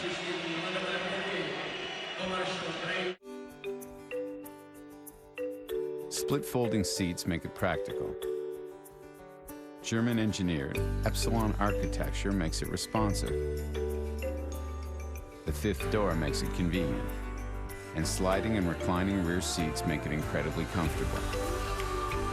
Introducing the Chevrolet Malibu Max, the first 5-door sedan that's certain to make sense to everyone.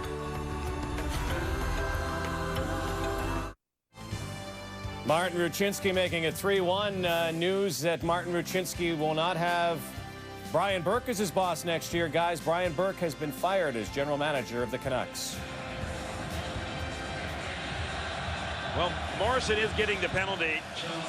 The replay you were seeing is Luongo's save, but Morrison ended up getting a penalty, which I'm sure is going to be for goaltender interference. He was battling right in the crease with Bokun.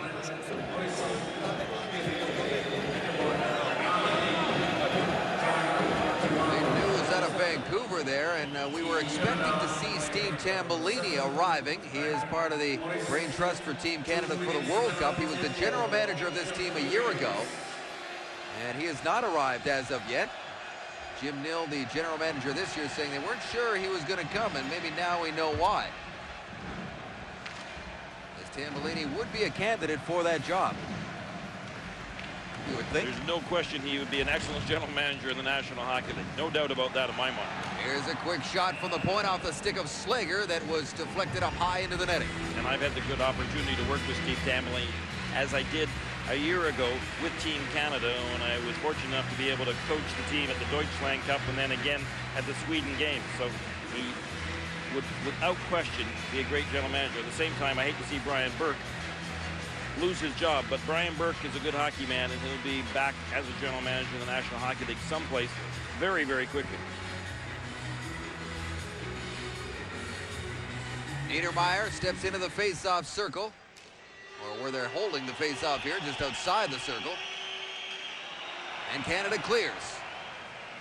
Daniel Briere got it out and then just waved for some fresh legs to take his place, and it's Sean Horkoff. Here's Jágr in over the line. Gets it far side now. Now it's flipped in down low where it's meant behind the goal by Havlat. Brewer's in there back fighting forward with Jágr. Jágr turns it over to Horkoff, who slams it off the boards and down the ice. 1 minute gone here in the penalty to Brendan Morrison for interference. Offside is the call at the line.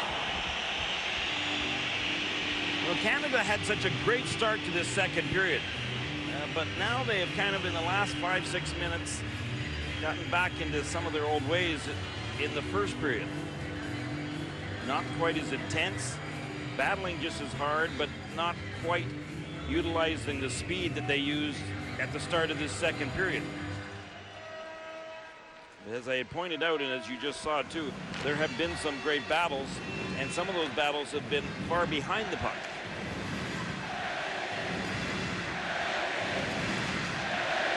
Renasek Caberlet started the rush up. Now he's got the puck in his stick again. Trying to pass far side, and he connects with Prospel. Back to Caberlet. Moves in, snaps the shot. It's deflected in front by Brendan Morrow. Staios gets it out. Yeah, you saw a pretty good example of the difference in the width of the ice, because Steve Staios stayed up in the blue line there, and he was trying to hold the blue line, but that extra distance allowed the Czechs to be able to get that long pass over to the left wing side and then to be able to carry the puck in. There's a long pass from Slager. Far side. Now it comes back to Yuri Slager, the near point. This is Prospel. He turns it over to Murray. Murray drops it off for Brewer, and they'll kill the final few seconds of the penalty to Morrison, who is now stepping into the box. So the penalty killing here remains perfect. It's a pretty amazing stat. Especially against this team. The #1 power play unit here in the championship so far.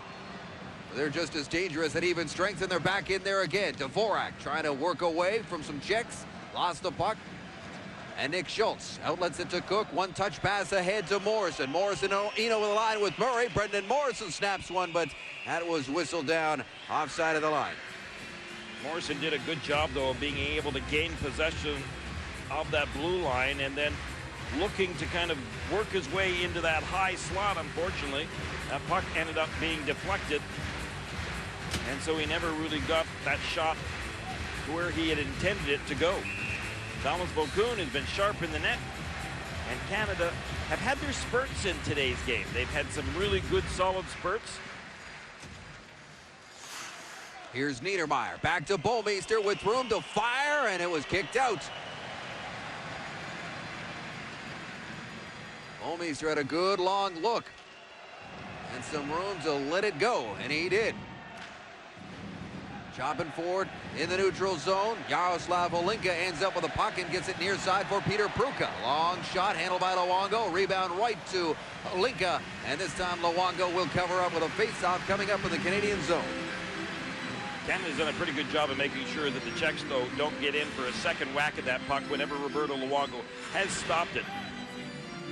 He has given up very few rebounds, and there have not been the opportunities by the Czechs for really second opportunities. You look back at the third goal, and Rudzinski was really parked right on the doorstep to the right of Luongo. That's how that goal happened, but Roberto Luongo is pretty good at controlling his rebounds. That was Hayda firing one from the point.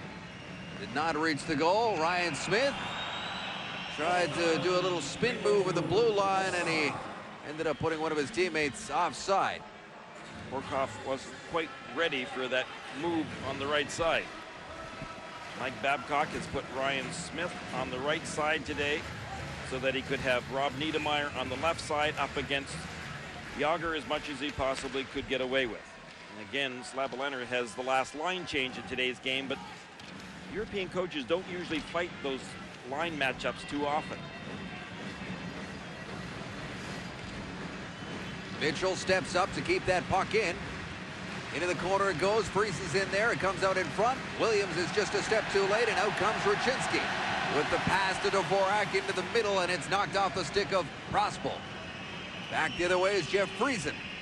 To Williams. Here's Mitchell with a shot. Puck was loose and lying there for Bergeron, and he couldn't get the shot away. Willie Mitchell with a great opportunity to get his first goal. That was a great play by Bergeron's line.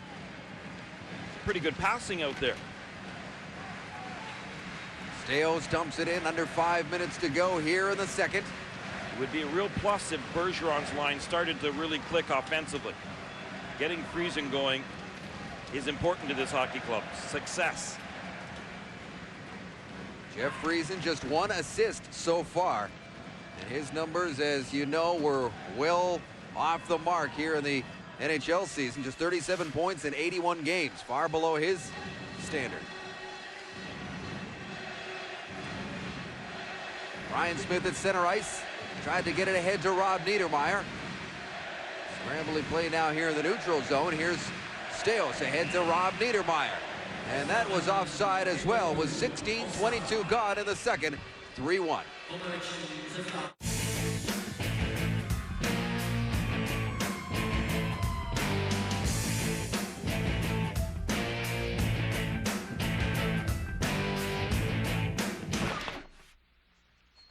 The Molson Canadian $100,000 Rockstar Road Trip. You can have 48 hours to blow 100 grand from coast to coast, and you can't have anything to show for it. What are you going to do if you find a platinum bottle? Must be 19 or over, no purchase necessary. In Ostrava, battle of the unbeaten Slovakia-Sweden, scoreless in the second period. Both teams have had 16 shots on goal. Good one going there, good one going on in Prague. Let's get back to Dave and Gary. They are no doubt watching the scoreboard here in Prague from Ostrava. Find out who's going to finish first over here. It's going to be one of these two teams by the end of the night. Well, for as much as Canada want to win this hockey game and end up first place in their division, I'm not so sure that this is really that they're feeling this to be a do-or-die game by any means. It's the quarterfinal game that they're already looking forward to. That's where the pressure really is on you. Brendan Morrison into Cook. Quick pass into Murray on the backhand, and he tried to go short side. Cook scoops it up in behind the goal. Good shift here going by the Morrison, Cook, Murray unit. Brendan Morrison now flips it ahead, trying to find Murray on the move, but Jan Hlavich was watching him. Now Cook is given a shove from behind, and Canada is going to go on the power play. Referee was standing right there, saw Martin Skula the whole way, and Skula's going to sit down. Well, Skula ended up in a real battle there in some respect. I mean, Murray went down. Hlavich also was guilty on that same play around behind the net. He could have ended up getting one for cross-checking, but the Czechs are in the penalty box, and Canada will now see whether or not they can get this power play going that clicked so well for them in the game against Germany. Their lone goal has come on the power play here tonight. It was a two-man advantage scored by Glenn Murray. And that play is whistled down as they can't dig that puck loose. This is the 8th time that they have hosted the World Championship, or rather the 9th time. They've hosted it 8 previous times here in this country, and the home team has never failed to win a medal. They've missed the podium the last 2 years. They finished 4th a year ago in Finland, the Czech Republic did, and they're loaded for bear here to win gold. 5-0 coming into tonight's action. The only perfect record so far in the championship. Here's Heatley in the corner with Morrow in front. Trying to get it to Morrow. Comes back to the line for Niedermeyer into Briere. Daniel Briere now taking his time. Back to Scott Niedermeyer. Far side for Morris. Back to Niedermeyer. Winds up. Lets it go. It's deflected wide. Now Heatley hustling after the loose puck. Morris keeps it into the line. Flipped over to Scott Niedermeyer. Down low to Briere. Briere pulls it back. Takes the shot. Trying to go 5-hole. Volkun stopped it. And look who's right in the thick of things, number 19. Yeah, Morrow was taking a rough ride, but that's the price you pay when you end up standing right in front of the net. And Morrow is accustomed to doing that, doing a good job of it as well. Canada were really trying to move that puck around quickly, and you could see that Briere had a little bit of extra time because Novak ended up committing himself, going down thinking that Briere was going to shoot the puck. And there, Morrow was given a little loving assistance at getting out of the crease. In case you missed it, Morrow leveled Jaroslav Spacek early in this period and knocked him right out of the game. He had to be taken off, wheeled to the dressing room on a stretcher. Faceoff comes back to the line. Brewer flips it ahead, handled by Murray. Gets it deep for Ryan Smith. Back near side for Murray, hops over his stick, so Brewer will circle around. Here's Brewer. Trying to feed Bouwmeester, and instead it's cut off, and the Czechs come out short-handed. At center ice is Berenik. Murray back-checking. Takes care of Berenik. Berenik takes a swipe at Murray. It's the second time he's done that in his hockey game tonight. Great effort by Glenn Murray on the back check and then on the battle. Moranek was swinging his stick earlier at Scott Niedermeyer, then he took a swipe at the much bigger Glenn Murray. Now here's Morrison at center ice with 25 seconds to go, the man advantage. Smith is the first guy there against Hammerlich. Morrison blows a tire, falls down, and the Czechs are able to skate this one out, getting it to Rucinski, who sends it down the ice. Radek Dvorak was the first guy in. Luongo got it to Brewer. Rob Niedermeyer now. Just seconds to go in the Czech penalty, which is now over. Teams back at even strength for the last minute here of the second. Sean Horkoff now. Dancing around at center ice, being watched by Skula. Here's Willie Mitchell, who had a great opportunity to get a shot away just moments ago. Niedermeyer feeds one ahead. Bergeron's in after it, but getting there first was Kaberle. Pass up into the middle for Rucinski. Takes it off his skate. He'll just flip it in there off the end boards. Rob Niedermeyer now to his brother Scott on the move at center ice. Scott Niedermeyer tried to return the favor back to brother Rob. It bounces off a skate, but keeping it in is Scott Niedermeyer now battling against Yuri Slager. Heatley goes in there as well.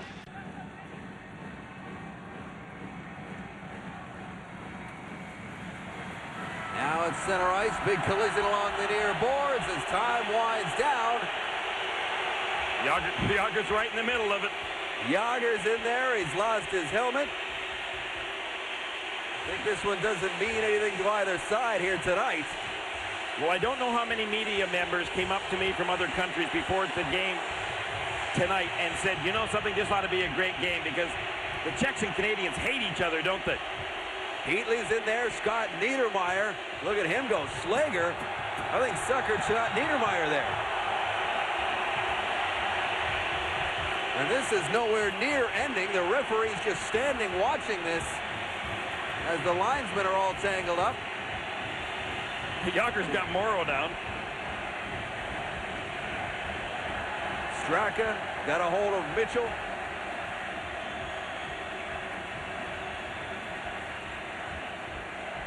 Yeah, there's been some feeling in this one tonight. There's a lot of pressure on this team wearing the white jerseys here, I'll tell you that right now. Every fan, every media member is expecting gold, and they want to see some results tonight. Yager's still jawing at Niedermeyer. Well, Yager's putting out a bit of a show here for his hometown crowd. I don't know how many fights either one of those guys have been in.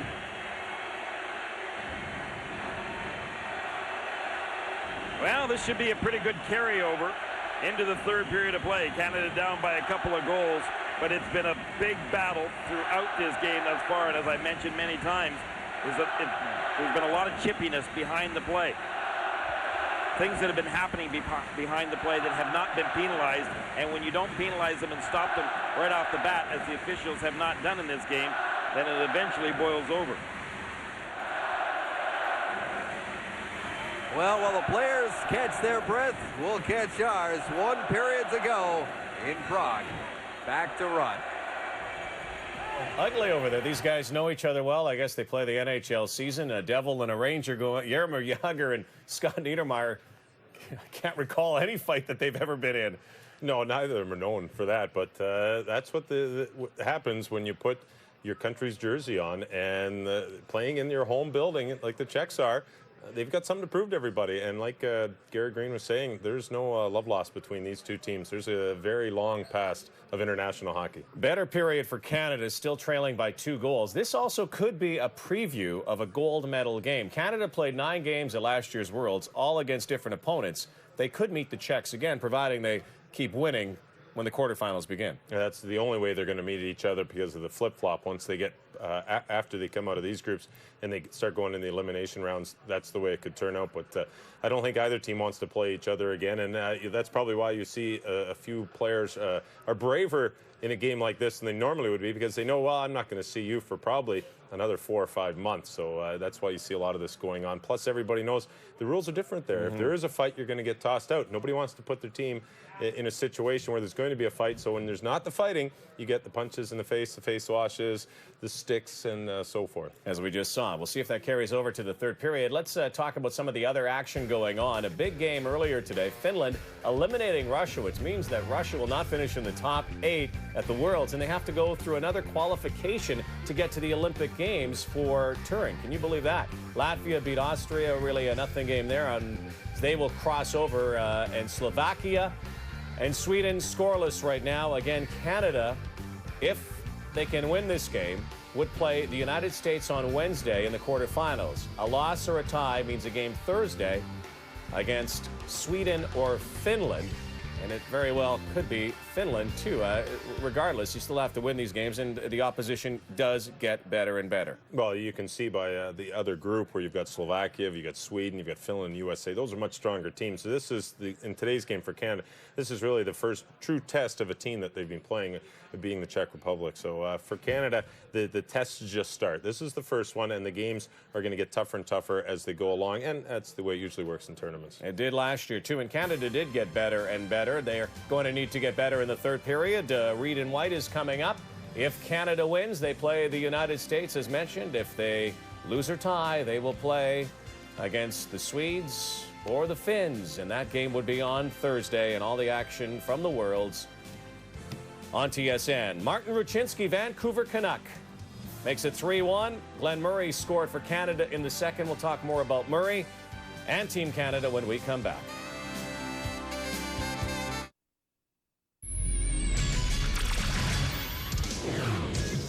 This Sports Center update is brought to you by Mitchum M3. So effective, you could skip a day. Back in the newsroom, I'm Rod Smith. Other hockey news today, as you may have heard, the Vancouver Canucks announcing that they will not renew the contract of general manager Brian Burke. So in other words, he has been fired. Burke spending 6 years with the Canucks, winning their first division title this past season. However, his fate may have been sealed with an early playoff exit and the whole Todd Bertuzzi incident. Meanwhile, the Saddledome should be rocking tonight as the Calgary Flames can eliminate the Detroit Red Wings and advance to the conference finals for the first time since 1989. We'll have a preview of Game 6 on SportsCenter. According to the Philadelphia Flyers website, goaltender Robert Ashe, who left Game 5, is suffering from flu-like symptoms and should be ready for Game 6 against the Toronto Maple Leafs tomorrow night, with Philadelphia looking to wrap it up, leading 3-2. We'll have much more on the Burke firing and the whole hockey story for you on SportsCenter at 6:30 Eastern.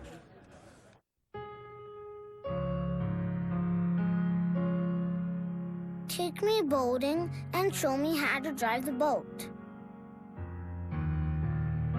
Take me fishing, so we'll always have something in common. Take me boating, because my wedding will be sooner than you think. Explore a whole new world on the water. Visit discoverboating.ca.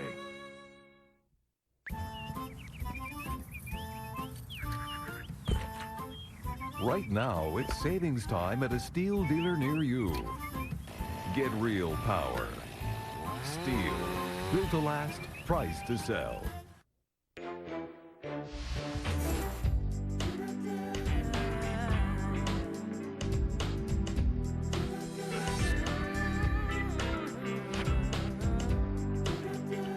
So say thanks with the KFC Mom's Meal.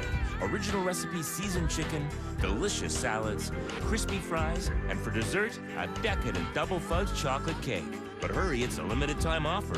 The KFC Mom's Meal. There's more in the bucket.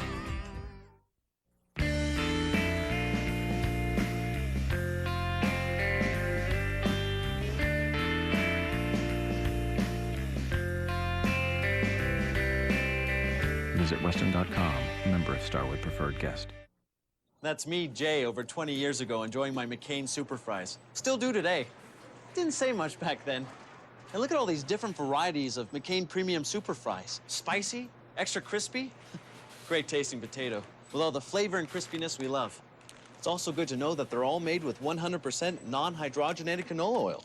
McCain Premium Super Fries.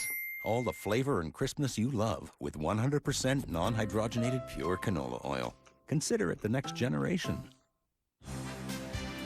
It was 32 years ago. Of course, everyone remembers Paul Henderson's goal to beat the mighty Soviet Union in the Summit Series. Well, in 1972, it was also a defining moment for Czechoslovakia, the nation at the time. They won the World Championship, beating the Soviet Union. And keep in mind, that was only a couple of months after the Soviet Union at the time had won a gold medal. So it just wasn't a big win for Canada at the Summit Series. It was a defining moment for Czechoslovakia at the time.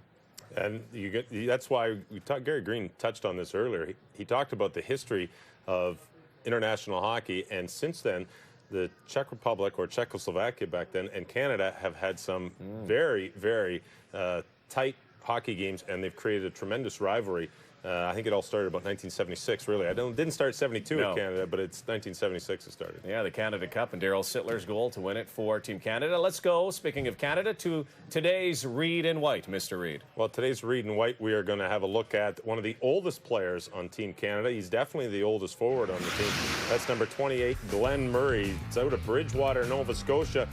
He is a power play specialist, and he's got 2 power play goals in this tournament. He's also scored 32 power play goals in the last 3 years. That's about 30% of his goals come on the power play. Interesting story with Glenn Murray and myself. In his first year pro back in 92-93, Boston Bruins were looking for a place for this young player to reside. Well, he ended up living with my wife and I, and the reason I remember it so well is because my wife was pregnant with our daughter. She was born in 1993, and Glenn Murray was tremendous help around the house when my wife was pregnant. So it's nice to see Glenn Murray. And I'm looking at him now thinking, you know what, he's the oldest guy on this team. He is 3 months younger than Scott Niedermayer. And if you notice, too, he was setting up. It was the old guy behind the net passing the puck to the old guy, Scott Niedermayer, in front. But Glenn Murray is the elder statesman on this team up front. He is the guy everybody's going to look to as far as hockey experience goes. Maybe not international experience, but hockey experience. He played his junior hockey in Sudbury of the Ontario League, and he's having a very strong power play outing with Team Canada. And one thing I do have to say about Glenn Murray in this tournament is if he had a little more finish early in the tournament, he'd be leading the tournament in goals. He gets tremendous chances in the slot. So you taught him everything you knew? No, not at all. He lived in your basement? He was the goal scorer, yes. He lived in the basement in Boston. It was one of these with 2 separate entrances, and he was a great kid, comes from a great family, and he's had a tremendous career. I followed him throughout his whole career. Well, right on. Glenn Murray, it's been Murray's law early on. Everything he shot at the net didn't go in early in the tournament, but a goal in the second, hard-hitting affair, tempers getting a little frayed at the World Championship. That must mean the Plate Hounds are right around the corner. 3-1 Czech Republic through 2. We need to unleash the greatest warrior. Immortality! Take it! It's yours! The loser will burn before nightfall.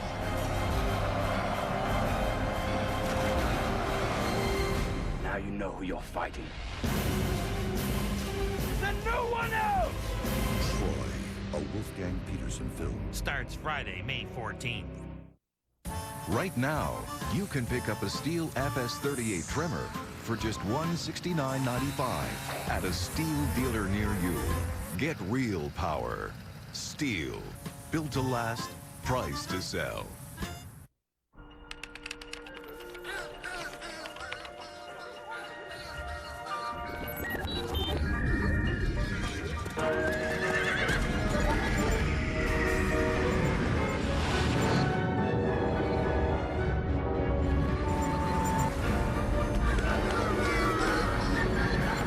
Using HP technology, your local FTD florist can send flowers from one end of the earth to the other. HP Invent.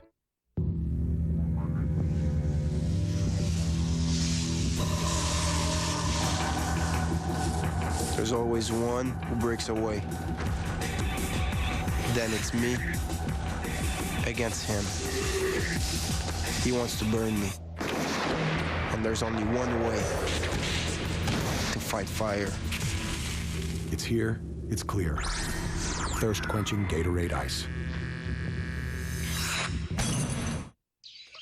Lawn weed problem?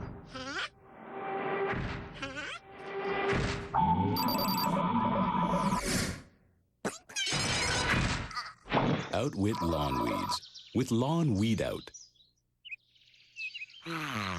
Big weed problem?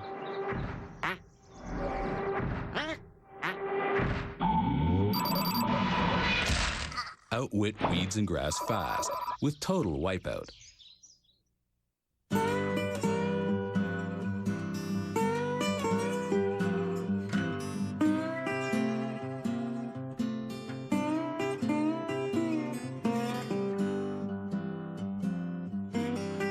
Hand-picked oranges. 100% pure juice. Pour out our best. Old South frozen concentrated orange juice.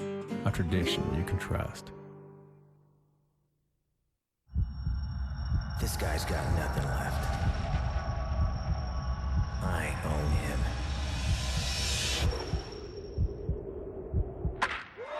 Great plays start at Source for Sports. We know our stuff. Well, log on now to www.hockeycanada.ca if you're a minor hockey coach looking for some great drills and tips for your team. The Coaches Club is where you should be logging on to, an interactive wealth of information, a must-have for all coaches. hockeycanada.ca. Sign up and be a better coach with the Coaches Club. Mike Babcock, I wonder what the coach is saying after that second period. Here's the summary. Well, he's going to be saying, let's go, guys. We got to pick it up. They had a great start to the period, and they tailed off near the end. They're worrying about winning the final period, finishing on a high note. They definitely want to win the game.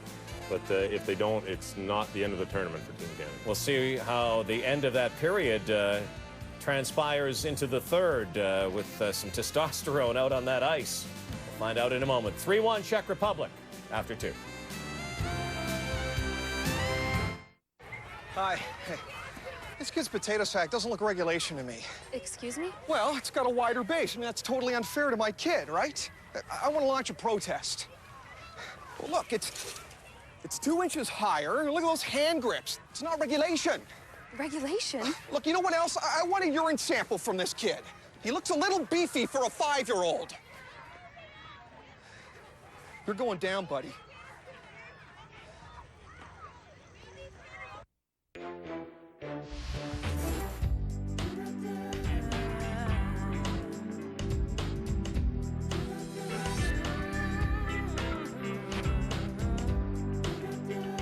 So say thanks with the KFC Mom's Meal.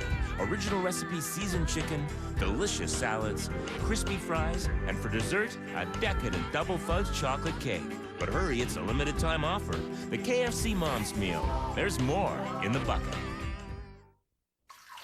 See, I wasn't lying to you. You got advice from Rona, and you fixed the broken tile. And you didn't need a man for it. Oh, no, because you are a handy woman.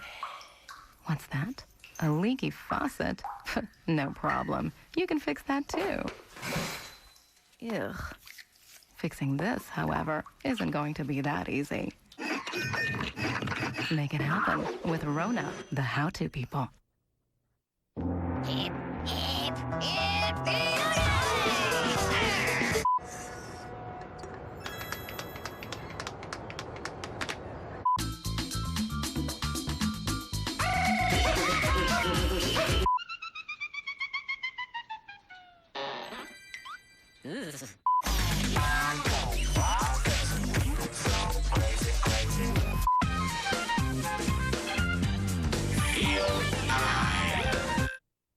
Van Helsing, your reputation precedes you.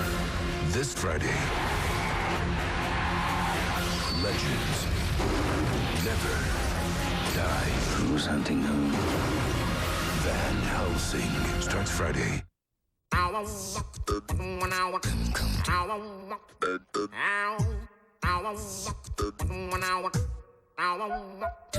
Complete listings, community information, maps, and more. Super Pages, your TELUS directory.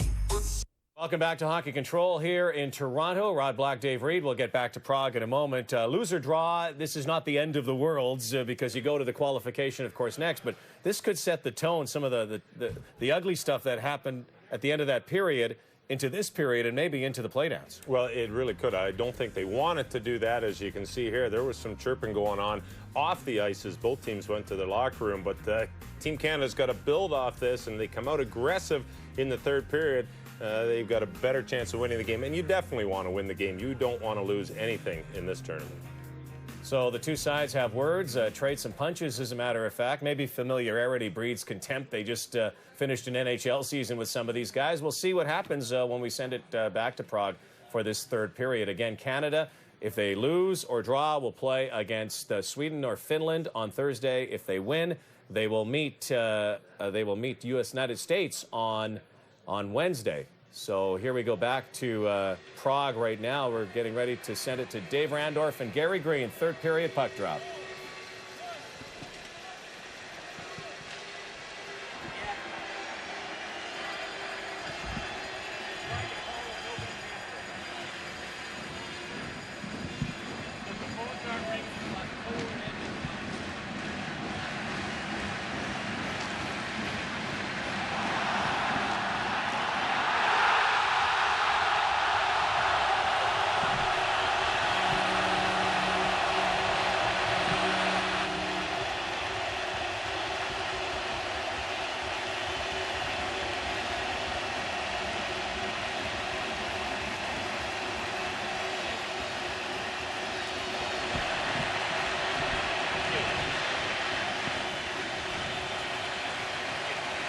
Welcome back to Prague. We apologize for technical difficulties in coming back late here in the third period. Or the Czechs have just struck on the power play. You're catching the replays, and I'll tell you what, it was a beauty by that guy right there, Václav Prospal. Out of all that big mess at the end of the second period, Canada ended up with the extra two. And there's another shot in on goal on Luongo. And the Czechs did not take long to make them pay on the power play. It is now 4-1 on the goal by Vinny Prospal. I'm not quite sure how Canada ended up with the additional two. First of all, they announced that it was Morrow who got the additional two. Then they announced that it was Heatley, and really on the score clock, well, on the scoreboard, I should say, it was Niedermayer that got the additional two. So rather confusing once again. That's kind of been the norm for today's game. Niedermayer got the double minor for roughing, and if you were watching that scrum, you saw Yuri Schleger involved, and he definitely threw a forearm, I think, or a punch at Scott Niedermayer, and he didn't get anything. No, not a thing. Well, it's all in the past now. It's all in the books, and it ended up being a power play goal very early here in the third. 4-1 Czech Republic. It was Radek Dvorak and Prospal with the give and go, tic-tac-toe into the net. It was a nice goal. Well, it's no surprise to the Czechs' capabilities offensively, and it was just a beautiful play, a great pass. You sure can't blame Roberto Luongo for this. He was left alone 2-on-0. The Czechs have scored more goals than any other team in this tournament. And here they come again. That's Jan Hlavich with Vaborny. Drops it off for Vaborny. Is out of his reach, and J.P. Dumont can't clear. Berena keeps it deep. Willie Mitchell knocks it out of the air and tries to get it up the boards for Dumont. There's Bergeron fishing for it at his skates along with Vaborny. Finally, Mitchell comes in there and gets it loose.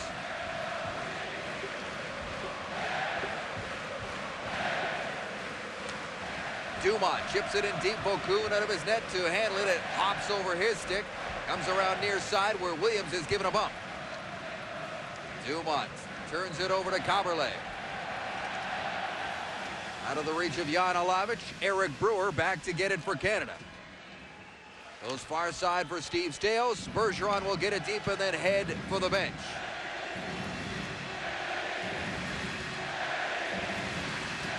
Here's Martin Raczynski.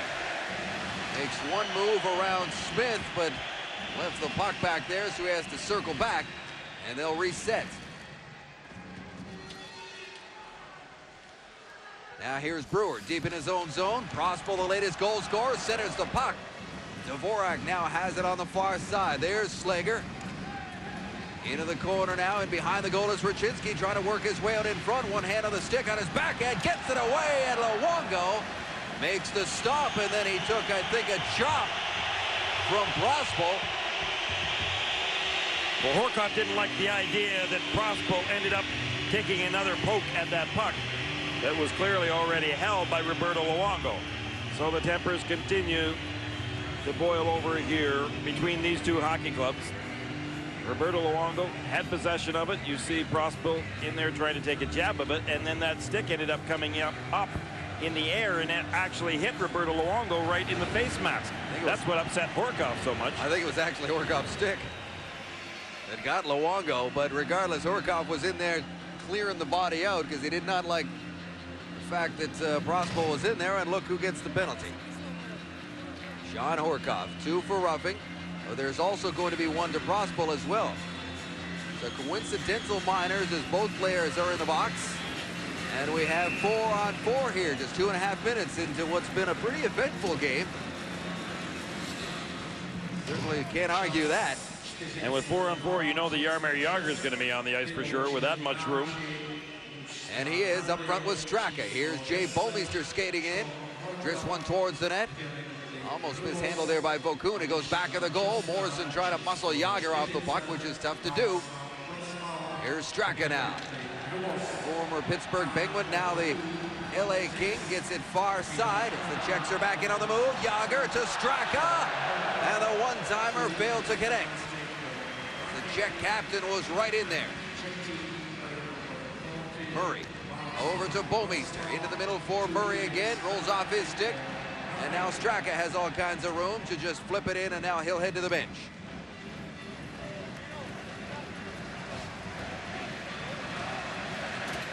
Steos now skates it out of his own zone. Trying to feed it ahead for Briere. Jan Hayden now chasing after it against Heatley. 57 seconds left in the coincidental minors. Here's Brewer now, up the left wing with Briere. Eric Brewer snaps a shot, rebound, Heatley. Oh, nice save by Thomas Vokoun. Heatley gets back up on his feet. Heatley was on that loose puck like a shark. And Vokoun made a nice stop in close. Back of the goal now. Brewer circles out of his own corner. Eric Brewer stepping up nicely in that play, but that one is going to be icing, coming all the way back down. 4-1 Czechs here in Prague.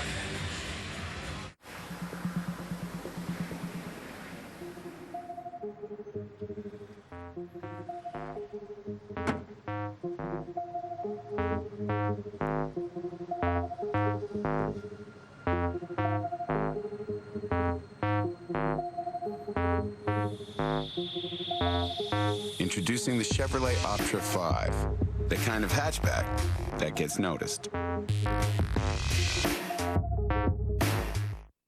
Bauer Nike Hockey supports the development programs of Hockey Canada for players, coaches, and officials, helping all hockey participants in Canada realize their dreams. Bauer Nike Hockey, premier sponsor of Hockey Canada.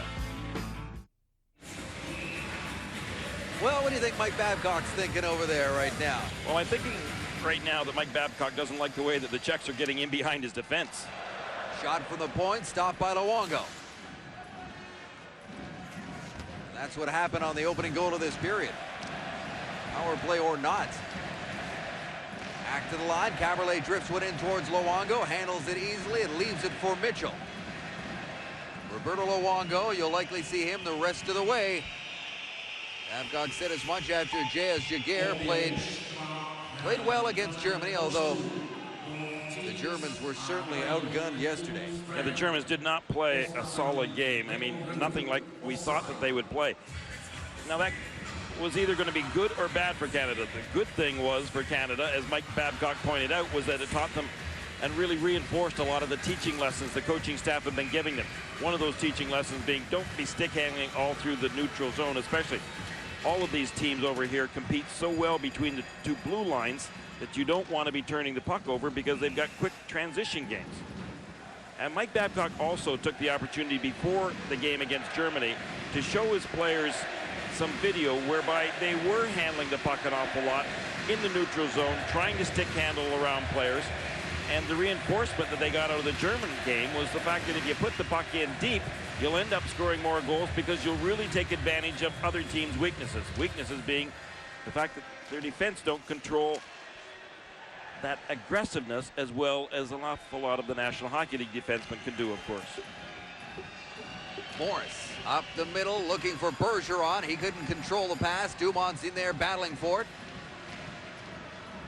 So is Friesen.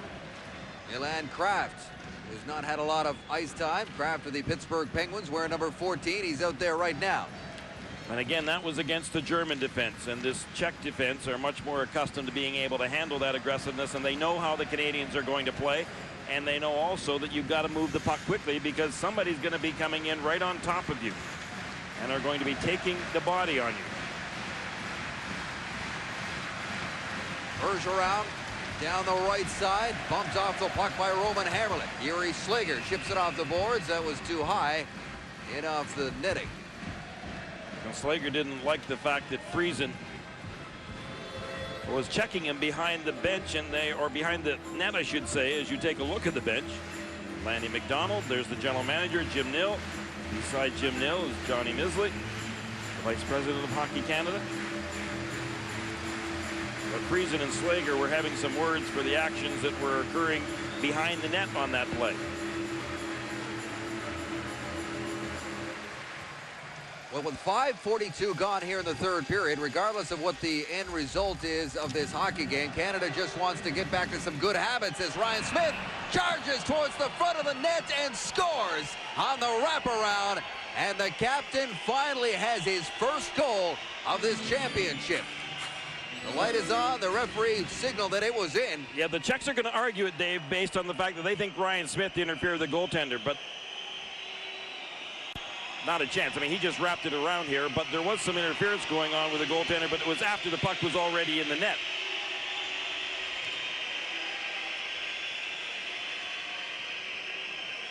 You can see that Niedermayer did come crashing in right over top of Bokun, but that was after the puck had already crossed the goal line. Ryan Smith picking up the goal through a wraparound. Canada has done that already in this tournament, utilizing plays from behind the net and wrapping around and putting the puck underneath the goaltender. Told you before, Ryan Smith playing his 6th consecutive World Championship. The all-time leader in games played for Team Canada at these championships as well. It's a goal here in the third period. Glenn Murray is the other Canadian goal scorer, and it's 4-2 as Morris fires one right in on Bokun. Stops that, leaves it for Skula. Former member of the Colorado Avalanche.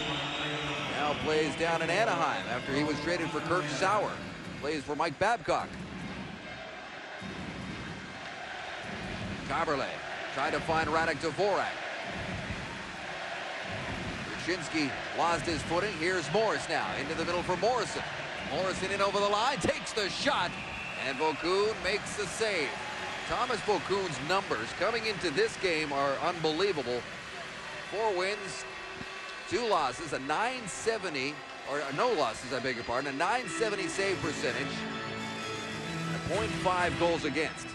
But at the same time, just like Canada had weaker competition in the preliminary round and also in the qualification round up until tonight's game, the same can be said. I mean, their competition was no stronger than that of Canada's, of course.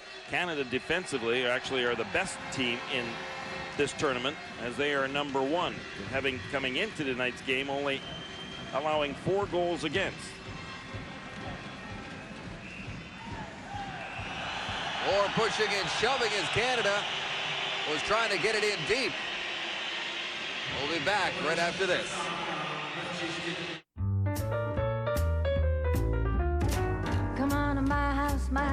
Since 1954, RBC's had mortgage specialists to help you with the right mortgage. The difference is, today they come to you because you've got lots of things to do. Another way RBC puts you first. RBC Royal Bank, first for you. Back in Prague at the World Championship. Don't forget the OC down the dial on CTV, the season finale. Wednesday night, 9 Eastern, 8 Central. The OC on CTV.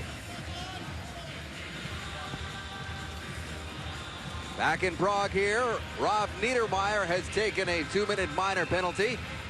So the Czech Republic will go back on the power play. They've got one power play goal already here in this period.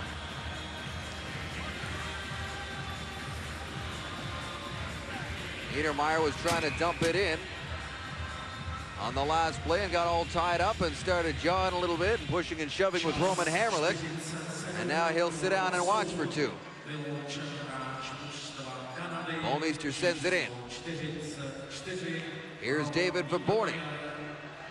Vaborny's had an awful lot of chances in the few games that we've caught earlier on, but he hasn't been able to cash in enough. Now he's skating it up. Vaborny in over the line, gets it far side for Yager. Being watched there by Bomeister. Back to the line for Kaberle. There's Vaborny again with it. The Columbus Blue Jacket forward gets it down low to Yager. Yager tries to move in front, centers it. Vaborny on his backhand. Luongo is down. Goes back of the net, now it's scooped up again by Yager. Yager taking his time here with 1:12 to go on the power play. Back to the line. Return back to Yager. Down low. Given back to Yager again at the top of the circle. Moves in towards the middle. Feathers it in there for Pruka. He tried to center it, and Bomeister blocked that pass attempt. Now Kaberle around the boards for Pruka. Back to the line for Straka. Martin Straka. Far side for Kaberle.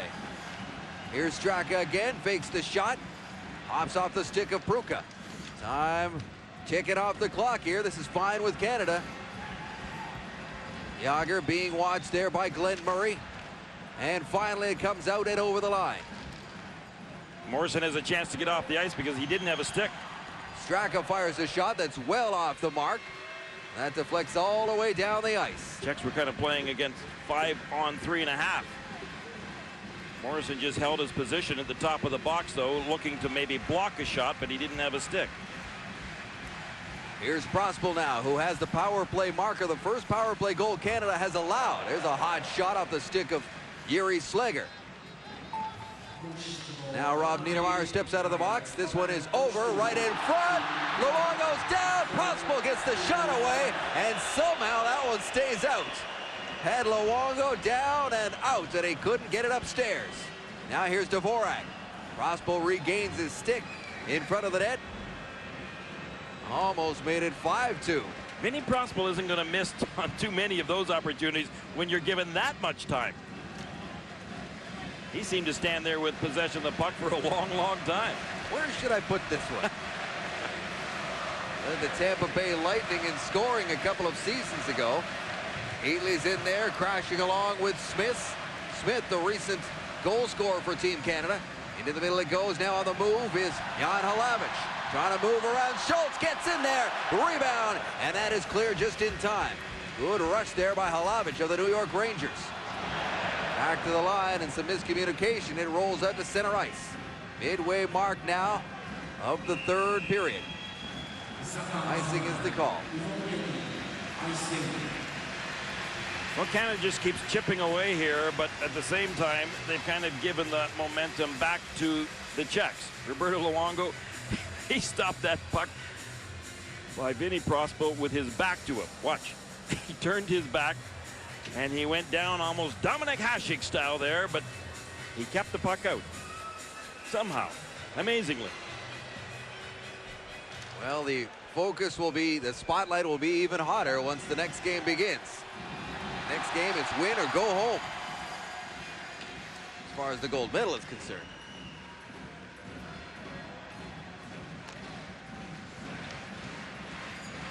Here's Skula. Backpedaling and then advancing out of his own zone. Flips up into the air for Hlinka. The Czechs not going to get too fancy here. They want to protect their perfect record. They come in 5-0. Against Canada, 4-0-1 entering the game tonight.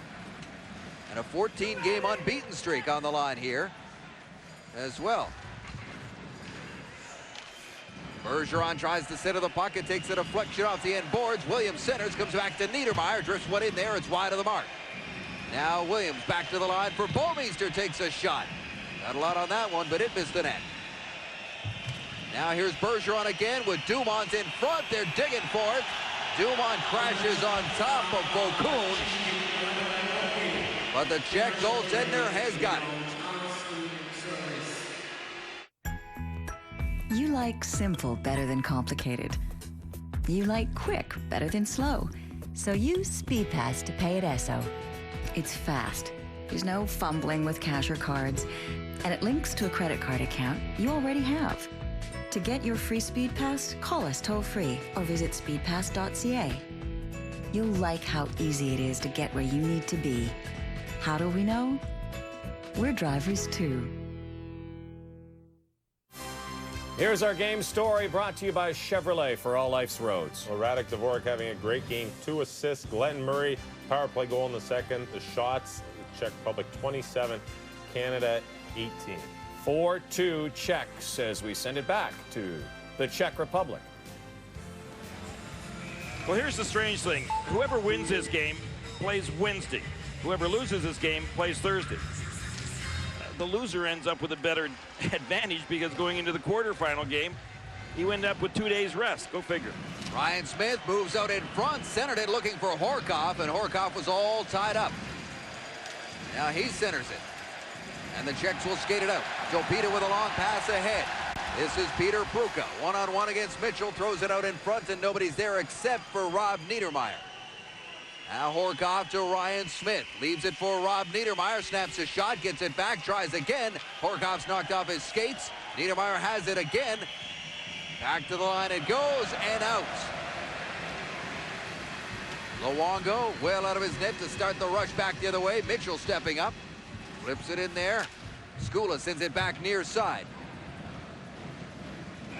And this is going to be icing. Coming back down into the end of the Czech Republic. I just want to go back to that point again because I discussed it with Mike Polino, the assistant coach to Mike Babcock, before the game. And again, the way that Canada looked at it, though, was the fact that they thought that that was an advantage to play actually Wednesday because then you'd have 2 days off before the semifinal game.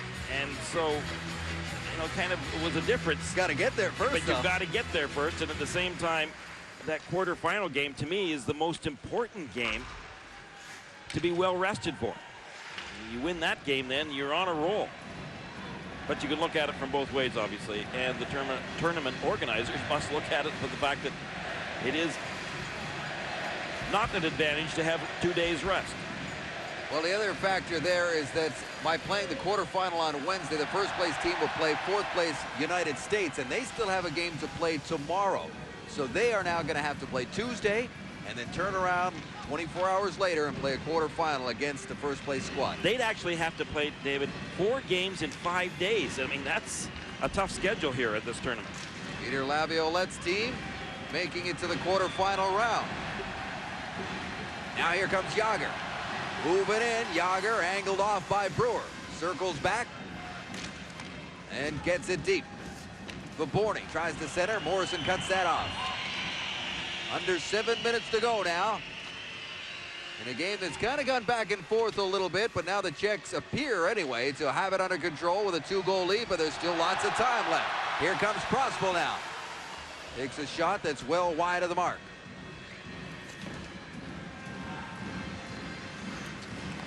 And the Czechs shifted gears here, protecting a 2-goal lead. Well, they're playing a more defensive brand of hockey, though, of course, with that 2-goal lead. They're still trying to control that puck when they get it. They're not one to do a lot of dumping and chasing, but they're just trying to keep it out of Canada's hands. And they do so here. They'll skate it out. That's Radek Dvorak showing a good burst of speed, but he had it poked away. Out to center ice it comes for Roman Hamrlik.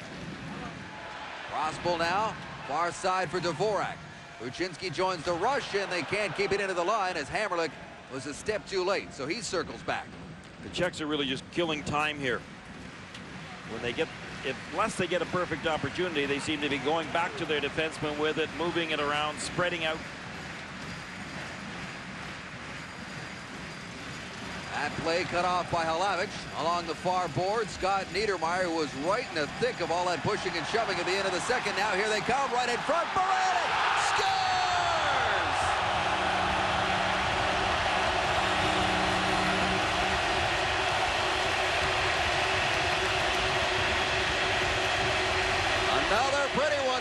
Czechs off a turnover, and it is 5-2.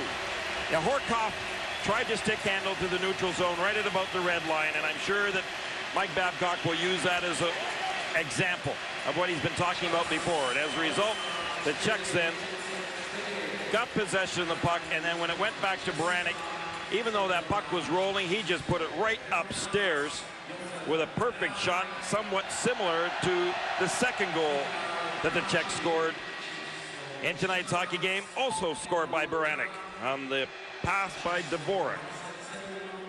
Baranek had no goals coming into this game. He's got 2 tonight, both of them pretty ones. Here's Canada back on the attack. Horkoff with a one-timer and a beauty of a kick saved by Voku, who's been solid down at the other end. Baranek, the former Flyer and Canuck, originally a draft pick of the Edmonton Oilers way back when. Now here's Kraft. He's in there. Scores! And the floodgates are wide open now.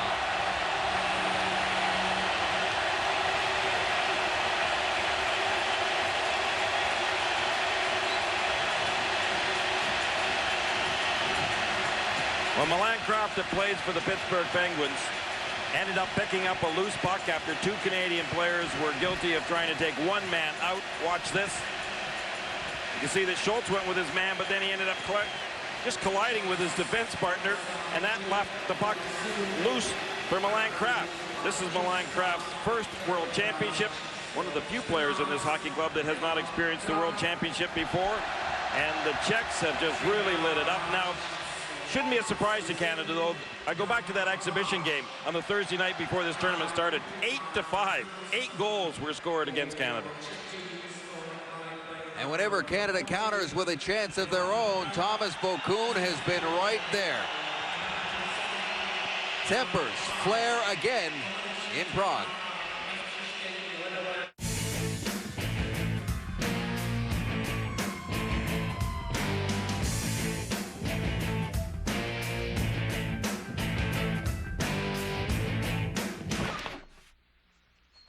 The Molson Canadian $100,000 Rockstar Road Trip. You can have 48 hours to blow $100 grand from coast to coast, and you can't have anything to show for it. What are you going to do if you find a platinum bottle? Must be 19 or over, no purchase necessary. A final from Ostrava, no goals. Slovakia, Sweden, scoreless draw. That means Finland will play Canada, the third-place team against second-place Canada. Providing this score holds up, that game will be played. The quarterfinals begin Thursday, and we'll have it on TSN. No goals, Sweden and Slovakia. That game on Thursday, you'll check your listings. It will be Canada against Finland, Slovakia, and Sweden, both unbeaten in their pool. Back to Prague. No goals between 2 high-powered teams, especially the Slovaks. Very surprising there, but it's all come together now. Now we know. Canada is about 4 minutes away from a quarterfinal matchup against the Finns, team they did not meet a year ago in Turku and Helsinki. The last meeting was in the bronze medal game of the 2000 World Championship, as it's flipped out and down the ice. And Finland ended up winning that game 2-1. They were hoping to have Saku Koivu in their lineup, but it became known that Koivu was playing that second-round series against the Tampa Bay Lightning extremely banged up with cracked ribs, torn rib cartilage, and other ailments, so he has not made the trip. He was the captain last year and often answers the call, but just couldn't. Well, it was amazing after learning all of his injuries that he was still able to play in the playoffs. No doubt. This building is wild, isn't it? It is quite a scene right in front. Canada can't get a hold of it. Everybody is standing and jumping in their seats. It is an amazing, everybody, I'm talking everybody. Over 17,000 people, minus the Canadian contingent, are doing exactly that. Standing and right. clapping. There's about 50 and people jumping. who aren't standing and jumping. as Canada comes in again. Steos with a weak backhander handled by Vokoun. Play is whistled down with under 3 minutes to go. Well, you've got to give a lot of credit to Thomas Vokoun, the way that he has played in today's game, too. He has been aggressive between the pipes, and he has been focused. The shots on net right now are 33-20 in favor of the Czech Republic. As mentioned, they have not won a medal at the World Championship for 2 straight years, but between 1996 and 2001, they won 4 gold and 2 bronze. And they want to add another gold here on home ice. There's a chance for Mitchell. Vokoun came right out to attack him, and then it was cleared in behind him by all kinds of white jerseys there. Canada battling to the end here. Bergeron with a backhander in on the goal, and Vokoun will cover that up as well with about 2.5 minutes to go. Well, you know, quite honestly, coming into this game, as much as we talked about the fact that Canada wanted to play a great game today, and of course they wanted to win, but I'll go back to that same problem that Canada faces time and time again, even up against stiff competition, is there has to be more on the line than just placing in the qualification round. Do you think that Canada really cared whether or not they played the U.S., Sweden, Finland? I mean, they knew that it was an important game today to play well, but they also kept talking about the fact that quarterfinal game, that's what we've really got to be ready for. Okay, fair enough. So the question becomes, did they play well tonight to take that momentum into the quarterfinal matchup on Thursday? I think they know what they've got to do in the quarterfinal, and I don't think there's going to be a great carryover from one game to the other anyway. They've had some pretty good spurts today, but they also have learned an awful lot. They've learned that against a better competition, they've got the speed, the skill level to get in behind your defense if you're not sharp.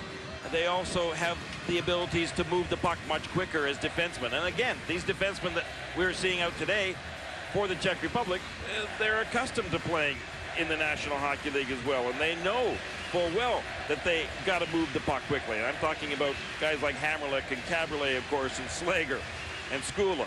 I mean, these guys weren't going to have anything the Canadians did today come as a surprise to them.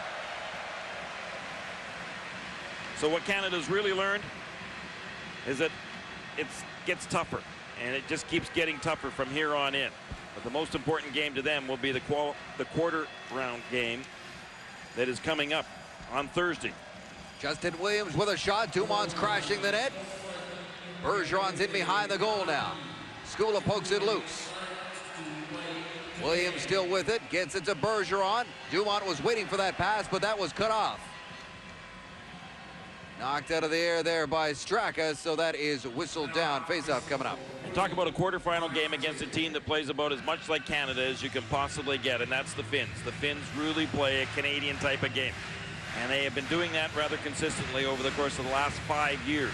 They developed that 5-step program that Canada has made so famous, and they really worked hard on adding intensity and aggressiveness into their game. They don't quit, they keep on going, and as a result, they become a better hockey nation. So they will be tough competition for Canada. Mika Nornen has been the goaltender that's carried the load for the Finns. You'll likely see him in the quarterfinal.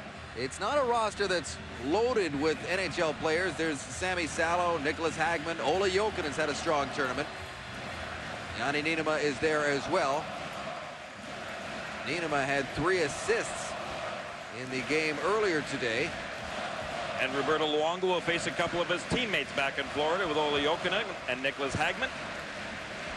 We better have a beat on Jokinen. 5 goals so far in 6 games.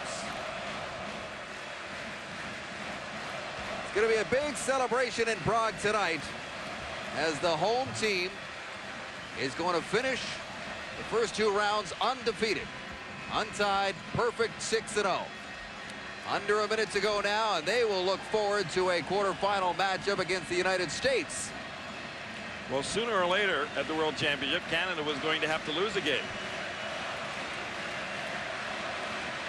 They've had quite a string. Have not lost to the World since May of 2002. You almost get the feeling it's good to get that one out of the way and just focus now on the games that really matter. Offside at the line with 31 seconds to go. Well, you never want to lose when you're wearing that Canadian sweater. But at the same time, if you're going to let one get by you, today is the one, and not Thursday. Otherwise, you go home. Everybody back on their feet again for the last 30 seconds. Steos dumps it in. And it's offside again. Well, you know the officials will be very conscientious about the fact that as soon as the final buzzer goes, making sure that these players don't go after each other. I don't think that will happen simply because they both realize how much is on the line coming up in the quarterfinals. On the other hand, tempers have been pretty high. It's been an awful long time since the host team has won a gold medal on home ice at the World Championship. Hasn't happened since 1986. And the Soviet Union did it. This team feels they got a pretty good shot here in 2004. 6-2 final.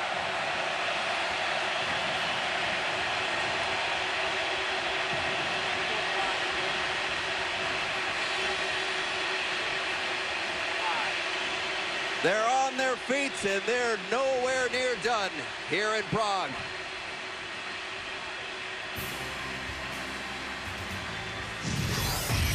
The 2004 IIHF World Hockey Championships on TSN are brought to you by Molson Canadian. It's a Canadian game. By Chevrolet. Chevrolet, proud to support Canadian hockey through sponsorship.